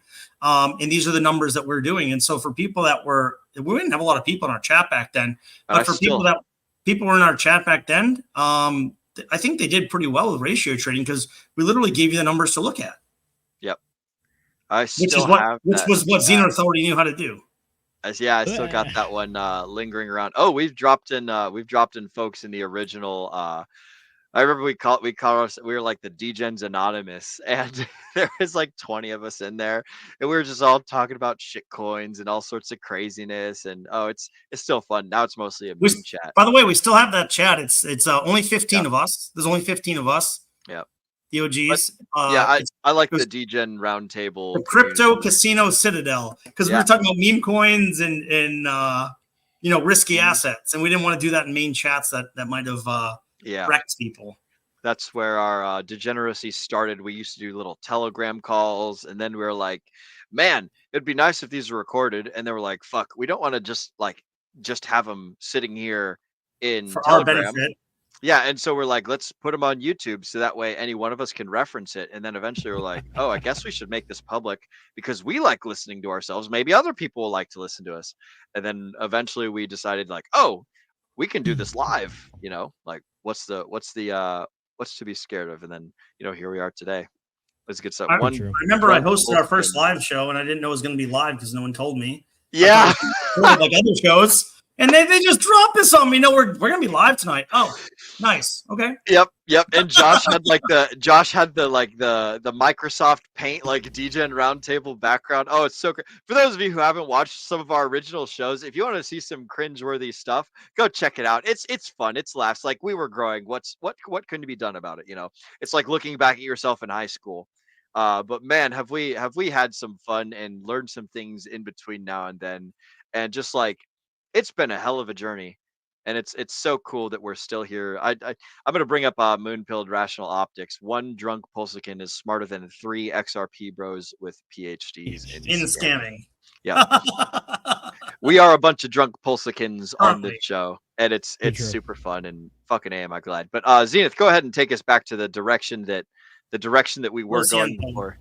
You're good. I'll finish out my my shitty PowerPoint presentation, which was. Back in the day. But yeah, all right, so you know the chart. If you look, the white line was the 100 mark. Anything above is a swap. Anything in red is the other swap. So like Brendan was talking about earlier, the price jumped a lot in these 3 days. This is 3 days worth of data. And in those 3 days, it hit a lot of different candles and a lot of different wicks. And some of those wicks are massive. So with that being said, that's just your basic price on the, not bar and candle, but the line. Yeah, so theoretically, if you follow the strategy, you get 43 trades in total. If you follow all of the trades, it means that you start out with was it 4,000 hex is what it was? Yeah, you end up with 1,300 extra hex, aka you ratio trade 43 times for 14% or 13% gain in 3 days. In 3 days. Now, we have to include gas fees. Gas fees were estimated on a 6-hour block time period, but as you can see by the chart, there were some times they got really, really like heavy for no reason other than just like pure volume. The volume early on was crazy, actually. Yeah, it was. So like back in the early days, it was super, super low, but then randomly we had some of these massive spikes by the darker days. So when you start including that, you end up with about an 8.3% gain. So the ratio trading was pretty much that, which is if you started with 100,000 hex, you'd end up with about 12% more. 1 million hex was about 13% more. So this also does not include slippage either. So we tried to approximate that as well. which is that if you try to stay between a 1/4 point and 5% slippage, it gets out of there pretty quickly. And remember, this was all the pre-bridge stuff. So back in the day, we traded about here. We traded 82 to about 161 on day 1. 86 to 124 was pretty much after that. And then 95 to 162 was like day 3 and 4. So between that, there was a good amount of opportunity to be had, but at the same time, you really wanted the price to go up and down to get those ratio trades instead of just kind of go up and stick there or down and stick there. You really needed the fluctuation. So does that chart kind of show the problem that can happen with ratio trading if you get stuck on the wrong side? So if you're using the 100 as your like your flip-flop zone, and you get stuck on the wrong side, then it's like, and it just runs on you, then it's like, shit, I done did a silly goof. Which now, is also I was gonna say, if you like both of the tokens or both of the coins, then it might not be a problem. You have the lesser effective one. But like, if you think that they're all good anyways, then hey, they're all good anyways. But go ahead with your point, Brendan. Yeah, I was gonna say the first 3 days I did ratio trade only a little bit because I was still feeling out what was happening. And I did a lot of ratio trades the next 2 months after that, especially the next 4 weeks. Sure. And I was being a little bit larger with my swaps. I was waiting for somewhere between usually 20%. So I was waiting for 20% price swings for my ratios. 20% allowed me to, like Zenith saying, not have to worry so much about gas fees, not so much have to worry about some of these other, slippage and things like that. And so I was generally looking at minimum 20%. And so I remember like pulse to pulse X was crazy. But yeah, so 20, I was every time it was either 20% swing one way or another or more. If I looked at the chart and I thought it was going to run a little bit longer, I would wait. But it gave me an opportunity. And again, I recommended, just like Zenith, 10% of your bags to swing trade. I was swing trading with like 50% of my bag. So I was making more money, but I was being riskier at the same time. Yeah. I was waiting longer to make those swing trades so that I wasn't being, in a sense, less risky. It was still risky, but it ended up working out. I did make mistakes for sure. What was one of the biggest mistakes I've made in Pulse Chain is there was a meme coin that launched and I put my slippage up to 50%. And I was just trying to hammer this coin because I thought it was going to like hit. No, I was like, even if it goes up, even if I pay like 100,000 in Pulse Chain gas fees, it doesn't matter. I think this coin's going to take off right away. It didn't. I was wrong about that. Also, I miscalculated the percentage that I put in for max gas fees. I ended up paying 950,000 Pulse in gas on one transaction. Holy smokes! This was later on. This was not early days. This was like 6 months ago. In the meme coin. So you went into, did you go into MetaMask and adjust the gas? Yes, I adjusted everything. Okay. Yeah. That makes sense. $950,000 Pulse. Bro, I was sick to my stomach. Write that down, like pizza guy. Yeah. Now, that's not the most Pulse I lost. I don't want to say how much I lost on one bad play. But it was in the 10. It was in the 10+ million Pulse. You'll get that on these big jobs, man. But at the same time, learning experience. Yes, at the same time, I made I don't know how much I made, but I've made more than I lost in these trades, and that's what matters. Yeah, I like that. That's a good. This is fucking perfect, bro. Look at that. How I felt after this. No, but it's true because you're literally every minute looking at this stuff. You're like, you're like grinding. Smoking cigarettes, fucking chain smoking doubles, bro. Like, Jesus Christ.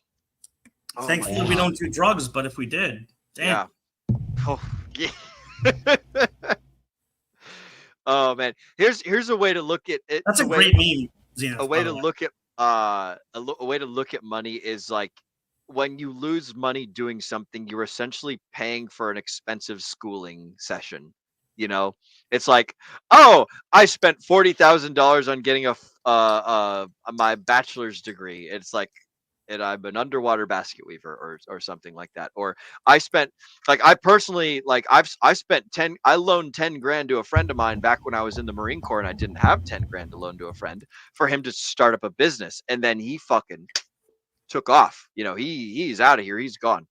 Like, we pay for expensive lessons in life, and it sucks a lot of the time, and we learn from it. And you know, it's like this is part of like another one of my theses is like, you guys are going to fuck up. You guys in the audience, my fellow panelists, like, we're gonna make a shit ton of financial mistakes. Don't you even worry. We haven't even done the worst of it yet. We've got plenty of worse decisions to come, but we've also got like a slew of great decisions that are going to come as a result of learning from our bad decisions. And also, because we talk to you guys here, and because we talk to each other, we're also going to avoid a whole bunch of the mistakes that each other makes, you know? So like setting your slippage crazy high, fucking around with the MetaMask gas settings, like going in and buying like tokens that are from people that are, you know, not so believable or not so trustable. Like, anytime any one of us makes a mistake, we're going to share it with everyone. Or maybe not any time, but a lot of the times we make mistakes, we share it with you all, so that way you can avoid our pains and things, right? Like, Yep. I don't want a lot of you guys to go through the same things that I've gone through. Zenith, same thing. Brendan, same thing. Like, we want to help each other fast track to success as quick as possible. So we're going to facilitate that process. Now Brendan's mistakes and my mistakes and Zenith's mistakes, they're going to mean the most to us individually, and your guys' mistakes in the audience, it's going to mean the most to you. So we're not going to get the same like pain value from your mistakes and from each other's mistakes, but we can still glean the lesson out of it. And if we employ that lesson correctly, then we can move forward. And, you know, shout out to Nate, we can all be ascending men together. And well, I agree with you, but at the same time, I feel like the most times that I learn is through scars. Yeah, I don't think that there's times where I've looked at other people's mistakes and been like, oh yeah, I don't want to make that mistake. I always say that, right? Yes. But that doesn't mean that I don't make that mistake until it hurts. Yep. Right? You might not learn from those mistakes. And so look, we don't want you to make that mistake. That doesn't mean that you're not going to in the end. Yep. We don't want you to get so wrecked that you are done, right? We all make mistakes. My biggest mistake was I couldn't get my money off of Voyager, all of my money off Voyager. I lost thousands and thousands of dollars on Voyager because Voyager didn't have every coin able to be transferred off. I knew that they were I had a feeling that they were collapsing, and I told all my friends to take their coins off. I took every coin off that I was able to transfer. If I was smarter in crypto, if I had more experience, I would have just traded those into another coin that I could have traded off. You know, I didn't know well enough to make that type of move. And that's where experience comes in. And that's where, you know, this is not my first cycle anymore. And have I made mistakes? Yes. Are they as big? Hell no. Right. Yeah. And that's the growth. That's growth. The physical, like the internal scarring and the pain, that's what carries like the value of all of those lessons, right? That's what you're getting at. Telling someone that you lost $20,000 on like a platform that essentially you couldn't get your money off. Yeah. Like, to most people, that's like, how are you still in crypto? Right. And it's like, you know, like, well, I'm here. And like, that's a scar. Yeah. It's a scar. It's a big scar. Dude. Yeah. For real. And like, oh, what was that? Oh, we were doing the book club on the Toyota way. And there's a word for it. The Japanese word, I want to say it's hansei or hansei or something like that. But it's when you do something wrong, and this is more on like the purposeful action as opposed to like accidental action. But when you do something wrong, you're supposed to go through the experience of feeling bad, like the emotional distraught and distrust, not distrust, the emotional distress. That's the word I'm looking for. You have to go through the pain in order to like really seat the lesson home. And the people that go through the pain, they're going to get the best learning experience. You're absolutely, I 110% agree with you on that one, broski. Totally right. Where's I was going with this somewhere, but the point is, if there's audience members that are able to see us describing these problems and these issues and say, hey, I don't want to feel the same way as those dinguses that are on screen, right? Us jackasses talking about our feelings on the internet. If you guys don't want to go through the same things that we went through, then you can take the lessons that we're telling you and you can employ them, even though you might not necessarily have the same incentive, negative incentive or positive incentive, whatever. If you're able to take the tools and objectively use them to the best of your abilities, like everyone's going to make their own mistakes, right? We can't save everyone, but we can give everybody the tools that they can save themselves and things of that nature. Mr. Zenith, I would like to do another round of chat shoutouts whenever you are ready to rock and roll. I want to read them this time since you did the last one. But Absolutely, good sir. excellent. So the last chat that I have starred is the last one that we brought up on screen. So I think that one's from Kenturian at 8:23. So we've got everything that's like the 10 minutes that are after that, but I will go ahead and read these. So first up, we've got Miss Cassie Kelly. Hey, Degens. Hello to you too. Glad to see you. Welcome to the stream. Good for you to be around. We are super stoked to have you with us. So shout out to Cassie Kelly and all of that stuff. Next up, we've got our very own Brissology. I just walk around mall parking lots until I see a girl walking by herself. That's effective. So back to the previous conversation we were talking about, where it's like using Tinder, Bumble, Hinge, meeting people in real life and stuff. This is IRL. Like IRL meetings are super powerful. So shout out to Brissology for doing the stuff that works, broski. Good to see you in the chats, by the way. Welcome, welcome. I think I haven't decided if I'm going to play Sea of Thieves or if I'm going to go and work out after this stream, but it's going to be one of those two. If I do play Sea of Thieves, then I would be super stoked if you decide to join me.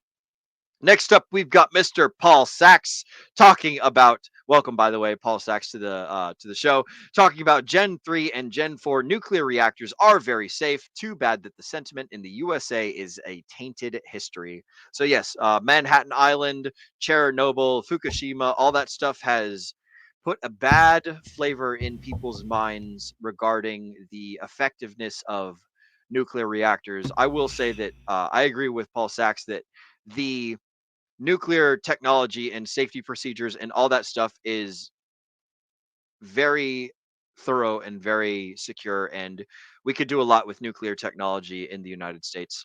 Agreed. We have to explore it more. Yep. So shout out to Paul for that one. Next up, we've got Moon Mutt, an IRL friend again. Shout out to Moon Mutt. Good to see you all tonight. You damn Degens. You're goddamn right. We're a bunch of Degens over here. I'm sipping on some Bacardi lemon. What are you guys drinking tonight? I know it's a Sunday. It's not a Whiskey Wednesday, but I see Brendan, you've got a sippy cup over there. Yeah, I actually have I think it's the first ever fully gluten-free beer back from when I first went gluten-free, Red Bridge.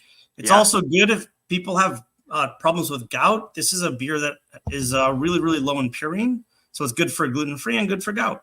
Excellent. That is outstanding. And then Zenith has some sort of coffee or water, I would imagine. Or ain't no laws when you're drinking claws, boys. Is that black cherry or raspberry? This is the green screen flavor, so natural lime. I can't tell. Oh, yeah, I can't tell what color it is. Lime is good. Lime is a good choice. Ain't no laws drinking claws. My excuse me. If I'm drinking a seltzer, which I just finished all of mine, I like the ranch waters, the ones that are tequila based instead of the vodka based. That's the route that I go. Not bad. Hey, to each their own. Very bad. So, yes. And speaking of very bad, we've got a person here who is very good, Mr. M Rock Jockey with the red finger #1, which I'm pretty sure it shows on the actual YouTube. I think it's a foam finger. I'm pretty sure it's a foam finger. Yes, exactly. Shout out to M Rock Jockey, Mr. Rock Jockey. At some point, broski, drop in the chats how we should pronounce your name, if it's M Rock or if it's Mr. Ock Jockey, or if it's supposed to be some other pronunciation that none of us know about. But shout out to you, broski. Good to have you over here. Oh man, then we got Kenturian 54X. I think near all-time high. I spent 3,000 pulse for one transaction. Oh my goodness. I mean, I think I'm right there with you, broski. I was similar at some point during some of the craziness. I don't know my highest transaction. I know that when I still use MetaMask, I've totally switched to Rabby Wallet now. Everything that I had that was MetaMask, I've moved over to Rabby Wallet. Rabby Wallet is so fucking clean, so fucking smooth. I never have any stuck transactions or nothing like that. Rabby Wallet, fucking mint, baby. So all of my major wallets I've swapped over to Rabby, and then like all of my minor wallets I still keep as MetaMask because it works for now. But yeah, all-time high, $3,000 for one transaction, or 3,000 pulse, excuse me, not 3 grand. That would be crazy. So shout out to you. Wild. Next up, we've got Conspiracy Crypto. Shout out to my good friend Ramon. I was on a fantastic podcast with Ramon and Flat Earth Dave over on Ramon's channel. You guys should check it out, Conspiracy Crypto. It was super fun. We talked about Flat Earth. We talked about distrust in the state. We talked about cool apps that are coming out. We talked about Hex. There's a lot of like cross-pollination between Flat Earth Society and Hexicans. So it's like that was something that I didn't know about until like I had met Ramon in real life and spoke. But basically, like the gist of it is that like if I could sum up what I think the ethos of Flat Earth Dave's message was that it doesn't matter if the Earth is actually flat. It doesn't matter if the Earth is actually round. What does matter is that a lot of people are going to lie to you about stuff in order to get you to do things. So like I don't know if like I'm not concerned if the Earth is flat or if the Earth is round. That does not make a difference to me. What does make a difference to me is people are going to tell you things to get you to do stuff.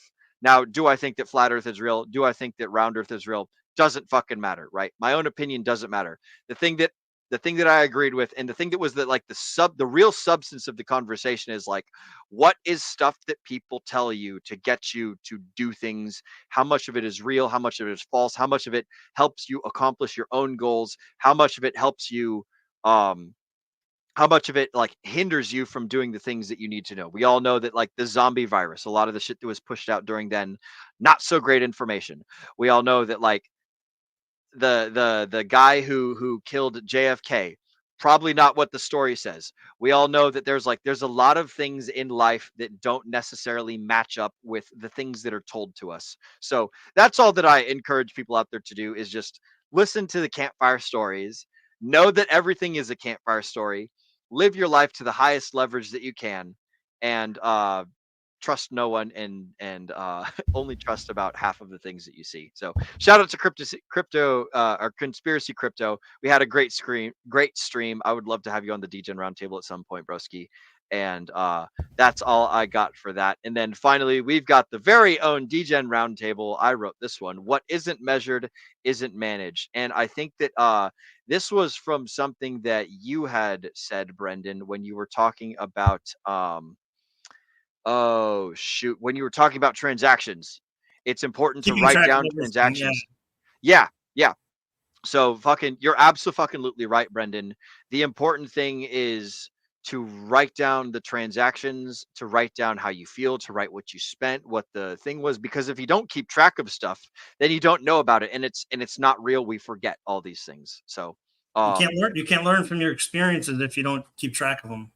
100%, dude. 100%. So let me see if there's any other Zenith, we're gonna say something?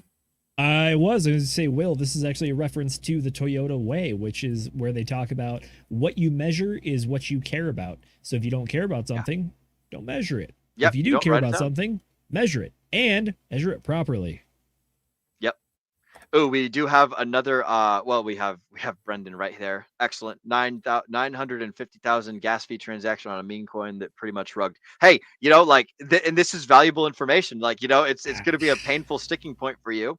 But like if somebody else can avoid it, then hey, like you've done great work, broski. I've told you my the good things that are going on. Like I'm somehow up in the Richard ecosystem coins, but I've also made mistakes like that. Like, and you have to look at both sides of it and and hope that you make more good decisions than bad decisions. Yep. And Moonpill has a great like thing that dovetails right into what you're saying. The greatest decision each of us here have made is to show up and learn when it's been exciting or not. So yes, consistency, and and hanging out. Like, we're all spending time with friends. Those of you guys in the audience, you're hanging out with us. We're hanging out with you. Those of you that are chatting, those of you that are remaining silent, ninja watching, whatever the heck. By the way, like that smash button for the folks at home who are watching. Make sure you give us those cool vanity metrics. We also got another dude two other gentlemen that have shown up. We've got Cotton Trust. I didn't do it. I wasn't there. You can't prove anything. You're absolutely right. Remember, ladies and gentlemen, you have the Fifth Amendment, the right to not incriminate yourself. So don't say fucking shit. Don't give anybody any power over you. Also, go read the 48 Laws of Power so you can learn about power. And then finally, we've also got Bright Light Crypto. Great show, boys. 100%. Thank you, sir. For those of you that don't watch Bright Light Crypto, he streams every so often. I can't remember his streaming schedule. I see it on whatever platform it is that I see his messages and things. So if he's not on the Pulse Tube already, Bright Light, I would highly suggest you get on the Pulse Tube on their list that's over on Telegram. I believe that it is t.me/Pulse Tube. Okay, yeah, t.me/the Pulse Tube, and all of those things are capitalized. I highly recommend that everybody who is a streamer on Pulse Chain go ahead and check this place out. That's where you can go and find more interesting Pulse Chain streaming information. We're on there. Degen Protocol's on there. Captain RG3 is on there. Hex Ray Vision. The artist formerly known as Hex Ray Vision. Hex Ray Vision, AKA yeah. Pulse Ray He's Vision Pulse now. Ray Vision now. Excuse me. Crypto Coffee. Am I dating myself with making the Prince reference every time? Is that the Prince reference? Yeah, the artist formerly known as Prince. Oh, I actually just recently learned about that, dude. Okay. So that was a Super Bowl halftime thing. What are you talking about? That should be pop culture by now. I remember that he did the song "Kiss" because I was at the wedding that I went to. Purple Rain. Purple rain. That's isn't that the 27-year-old guitarist that died of heroin, Jimi Hendrix? Yep. Okay. Wait, did he do something with Prince? Oh, Prince is not Jimi Hendrix. No, Prince, not Jimi Hendrix. Oh, I'm thinking Purple Haze. Just kidding, or something like that. That's what it is. Never mind. By the way, Jimi Hendrix doesn't have a lot of stuff at the Rock and Roll Hall of Fame. He actually has his own Hall of Fame in Seattle called the Real Music Experience, and it's phenomenal. That's awesome. I need to go there next time I'm home. Seattle. Go to the Seattle spot. Blue Ranch Water. What? Yeah. Bring that back up. Yeah. Blue Ranch Water. Oh, coming from a rancher. Yeah, shout out to our boy is some out there. taste. He knows it's good. Bro, he's out there fucking harvesting alfalfa at like 3 a.m. to make sure that it's at just the right He's got to sneak up on it. He's got to get up in there and be like, I got you, bitch. Dude, yeah, that's what a crazy thing to think about. Like, you have to wild, sneak up right? on your crops, like just to get the crazy stuff. Real quick, guys, I wanted to remember the reason that he has to sneak up on it is because if the humidity isn't right when you store it, it becomes flammable, like highly flammable. Yeah, that's wild. Oh, hang on. Paul Sachs has some opinions on it. Neutral and Press are the 2 best seltzers I've found. Brendan, what's your opinion on the Topo Chico seltzer? I don't mind Topo Chico. I prefer Topo Chico if it's in the glass bottle. I love 100%. seltzer in glass bottles. Oh, 100%. Neutral is actually pretty good. That's one of the vodka sodas. Press, not as impressed with it as some of the others, but Neutral is pretty good. That's not how you spell neutral, but it's pretty good. Okay. Interesting. My favorite seltzer of all time was Truly, back when they first launched, back before anyone knew what seltzer was. OG they launched Truly. in glass bottles and they were phenomenal. It was essentially Truly, and at the time, Spike Seltzer. Those are like the 2 of the first ones. Spike Seltzer was bought out later on by Boston Brewing Company, who makes Sam Adams and stuff, and they rebranded it as Bond and Vib. But Truly glass bottles, OG, that's the best you'll ever get. Doesn't exist anymore. They've changed their recipe. I'm not as happy with Truly as I used to be, and that's truly depressing. I used to drink Truly's a lot more back in the day. I will say. What year did they come out? Do you remember? Shit, bro. Like maybe 2009. Oh, Let me never look it mind. up.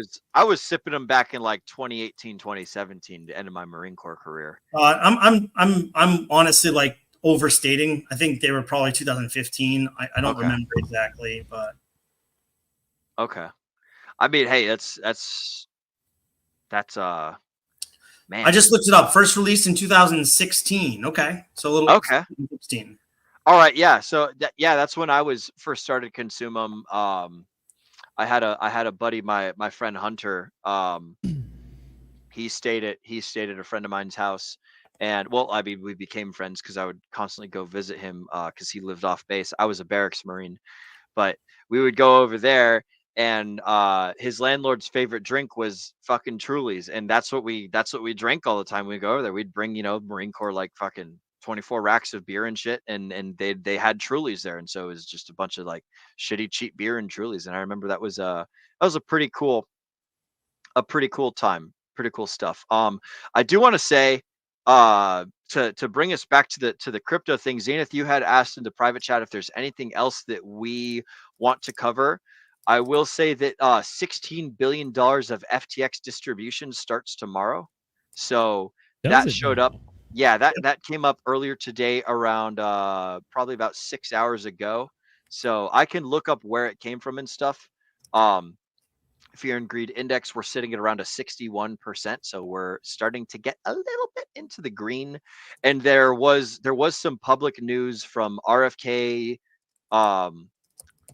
Jr. talking about how a lot of his wealth is in crypto, and Joe Rogan on one of his podcasts was talking about Andreas Antonopoulos, or like he had specifically name dropped him, and that how Bitcoin is something that he's very interested in. So these are some things that I would normally consider like topping signals, but Bitcoin is doing its own strange thing, and it's not quite to the point where like everyone's screaming about it from the high heavens. So it's something that I have seen that I thought was a little bit interesting. And I do want to say that another thing from crypto news is that we're currently at 94% of Bitcoin supply minted, and that Michael Saylor is talking about 99% of Bitcoin will be minted by January 2nd, 2035. So like we already know how much Bitcoin is in mathematical circulation. at that point. Sure. Yeah, it's nothing crazy to like nothing crazy that should like sneak up on anyone,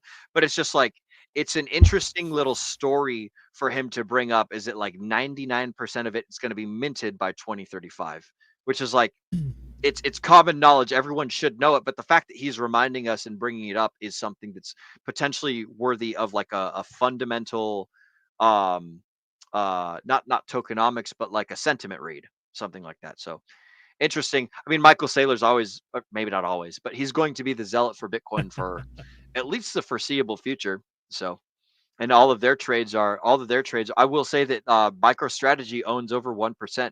BlackRock owns like 1.5% of the total supply in just their ETF stuff. I think they're at like 360,000, pretty close to it. And Saylor's at like not Saylor himself, but MicroStrategy is at like 210 or 220,000. So they've got over 1% of the supply between just MicroStrategies alone, and then also BlackRock sitting at like a 1.5%. So some things to think about. That's all I got. Thoughts from any of you guys? Yes, sir. There's also 600 million being distributed back to Voyager customers. It's not 16 billion, but 600 million is nothing to scoff at, and they are paying that back in cash as well. Those checks went out 2 months ago, so people are starting to get them. I didn't get mine because they had an old address, even though I remember you saying anything about that. There's no word, no update on that. The update is my check was undeliverable because my address wasn't correct. But they're going to let us update our address at some point in the future, and then resend the check. So okay, and it's that dollar amount, not coin value. Yes, amount, so on the second distribution, it's just dollars, and it's nothing compared to what we put in. It's a fract. It's like they chose the lowest possible market price to give us back, just like they did with FTX. Yeah. And then they're like, oh, you're getting X percent back of your money. No, I'm not. Yeah. If you give me my coins back, I'd be up a shit ton of money right now, bitches. But look, my mistake, learn from it, and I won't make that mistake again. Yeah. And I hope that I can help other people not make those mistakes. That's my point from here. This is why self-custody is so important. And like, if as much as we can hammer that lesson home, like it will potentially save some future dollars for folks at home. But do you guys want to move to go ahead and close? I think that would be a pretty good idea at this point. We can, but tell you what, I'm going to go ahead and do the fastest 60 seconds on Twitter. How about that? Okay, let's do it. All right. Okay, no.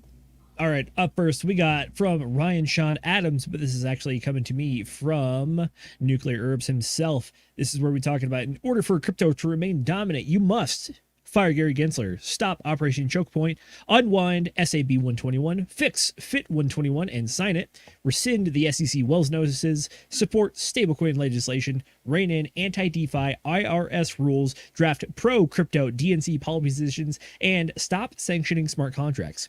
This was all in response to Kamala Harris in one of the speeches she gave, talking about how AI, quantum computing, and blockchain technologies are dominant in the United States. We did have a little bit of pushback from our good buddy Chuck. He said, you don't have to just stop sanctioning smart contracts, but you like literally stop suing the smart contract. He's saying like people are literally trying to sue Hex itself instead of an entity controlling Hex, but that's neither here nor there.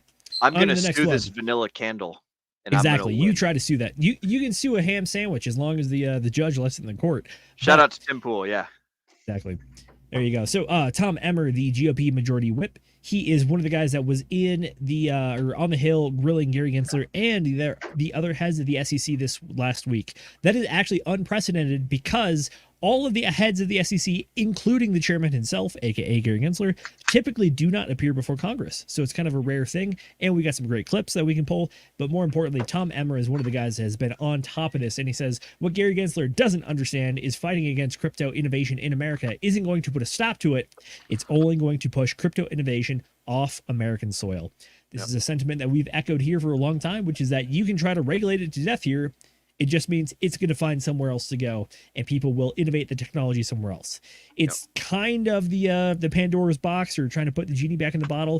It's not really going to happen. The technology's out there. People are innovating on it. So trying to regulate it to death is, in Uncle Z's opinion here, it's a bit of a fool's errand. So instead of that, being that like Pandora's box was bad and hurt people, and cryptocurrency empowers and gives folks sovereignty. So yeah, shout out to Tom Emmer. Correct. Yeah, he does good work. I like what he does. And real quick, I have one clip for us here. Can feel scarce. Gensler has. You guys hear that? Yeah. You're done such a partisanship can feel scarce. Gensler has done such a terrible job running the SEC that he has managed to unite members on both sides of the aisle, condemning his failed leadership. Gary Gensler has worked to consolidate his own power, even though it means crushing opportunities and, frankly, the financial future of this country. Rogue bureaucrats like Gensler are supposed to be working for the people, not reigning over them. He has wasted a large part of the SEC's resources to wage war on the crypto industry.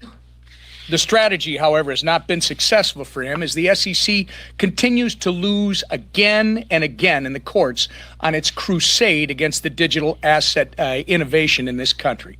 It's time for the SEC to return to its mission and protect opportunities for every American who wants to participate in the greatest capital markets in the world. Digital asset innovation is an important part of that. What Gary Gensler doesn't understand is fighting against crypto innovation in America isn't going to stop it. He is only going to push crypto innovation off of American soil. This is exactly how disasters like FTX occur. The United States should want digital asset businesses under its regulatory umbrella and purview so that we have a safer digital asset ecosystem. Many people are concerned that Kamala Harris would actually appoint Elizabeth Warren or Gary Gensler to be her Treasury Secretary, which would only make matters worse. Their mission to upend free markets, innovation, and global competitiveness would destroy our financial system. We can't let that happen. America is ready for the pro-crypto president, and there's only one candidate who has promised to fire Gary Gensler on day one. There you Booyah. go. In an era where bipartisan... Oh, sorry. To sum that up nicely, you can try to regulate this, but it's just going to go elsewhere. So instead of giving our competitors the advantage, why not actually properly do it at home and, be wealthy ourselves instead of make other people wealthy because we refuse to accept it. Correct. True. Alrighty.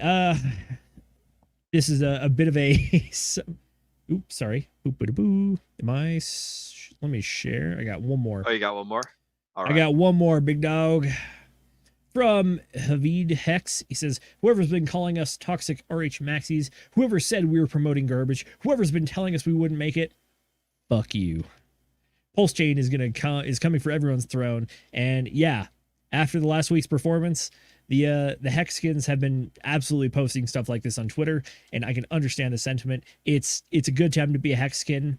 Better things are here to come, but even until then, I think we're doing all right just for now, even if we're not back at sack prices, because we've had not one, but two bottoms as an opportunity to get in at all-time lows. 99% down, and the community didn't leave. The only people that left are the people that we didn't want there to begin with. Damn straight. Damn See you, straight. amigos. Adios. It's been fun. It's been real. I'd say it's been real fun, but the real fun's only just begun. For sure. Final article I have for you guys here tonight is talking about ETF flows. I know. Nate McGettit is at home cringing and rolling over in his grave because I'm talking about macroeconomics, but this is what it is. The ETF flows have actually started to have a shift in momentum. The Bitcoin ETF has had the upwards momentum for a hot minute now, but more importantly, the Ethereum ETFs have had a change in momentum. The Ethereum ETFs has been much less flow and much less monetarily flow through them, almost at a 10x value. But they've changed trajectory recently. So what we're seeing now is that we're actually seeing a bit of a difference in the flow, which is that we're net neutral, if not net positive, which is an excellent thing to note because it means Grayscale's done dumping. Therefore, theoretically, the pressure is able to go to the upside instead of the downside. So the ETFs are a large influx of capital in these markets. So when the largest influx of capital, aka the ETFs, shifts from down to up, I personally believe that means that price action is going to be on the up and up for the near future, which from what I've been hearing on all over Twitter is that Uptober is here to stay, or it's not even happened yet, but we are getting ready for it. So keep your eyes peeled for that. The Ethereum ETF, I think, is getting ready to make a momentum shift, and I think it's ready to surprise some folks. So keep your eyes peeled. That's from Uncle Z right here. That's what I got, boys. Excellent. All right. I will bring us back to camera and then put the brand back on. And there we go. All righty.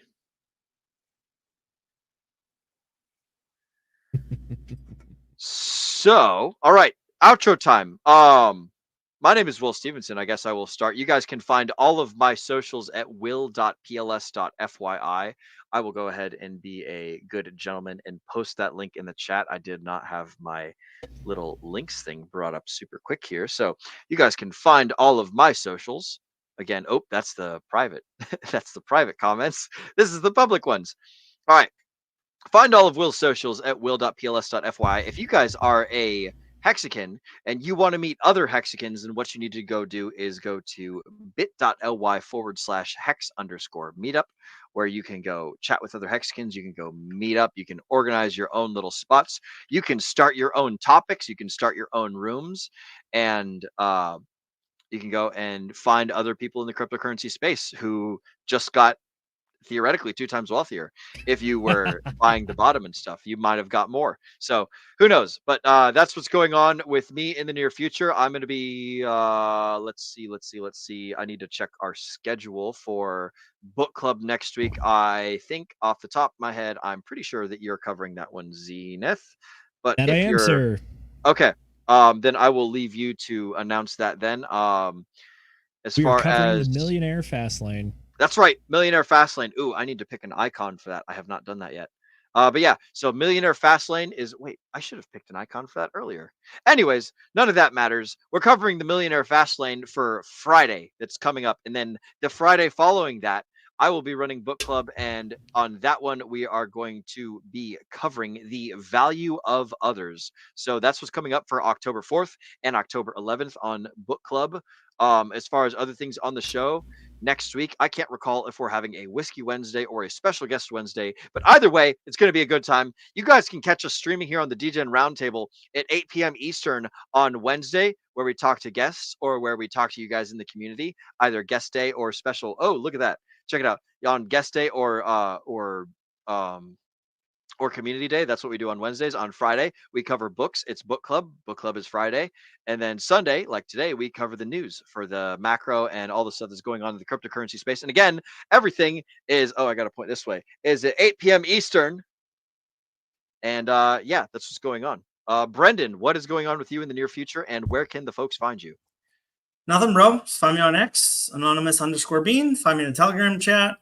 And, just trying to heal up from the injuries that I'm dealing with and hope that I can stream more. Sitting in a chair like this, streaming isn't ideal at the moment, but did the best I could tonight, and hope to be more on in the next few weeks. This coming Wednesday is not a guest show. Our guest did not confirm, so we have a Whiskey Wednesday, and we will move on from there. But yeah, we have some great guests coming up in the future, and we're excited where this market's going. Look, we've been here through the lowest of the lows in this bull market. We've been here in the bear market with you, and we're going to continue to bring you content no matter what the market is doing, because we want you to win, and we want you to win big.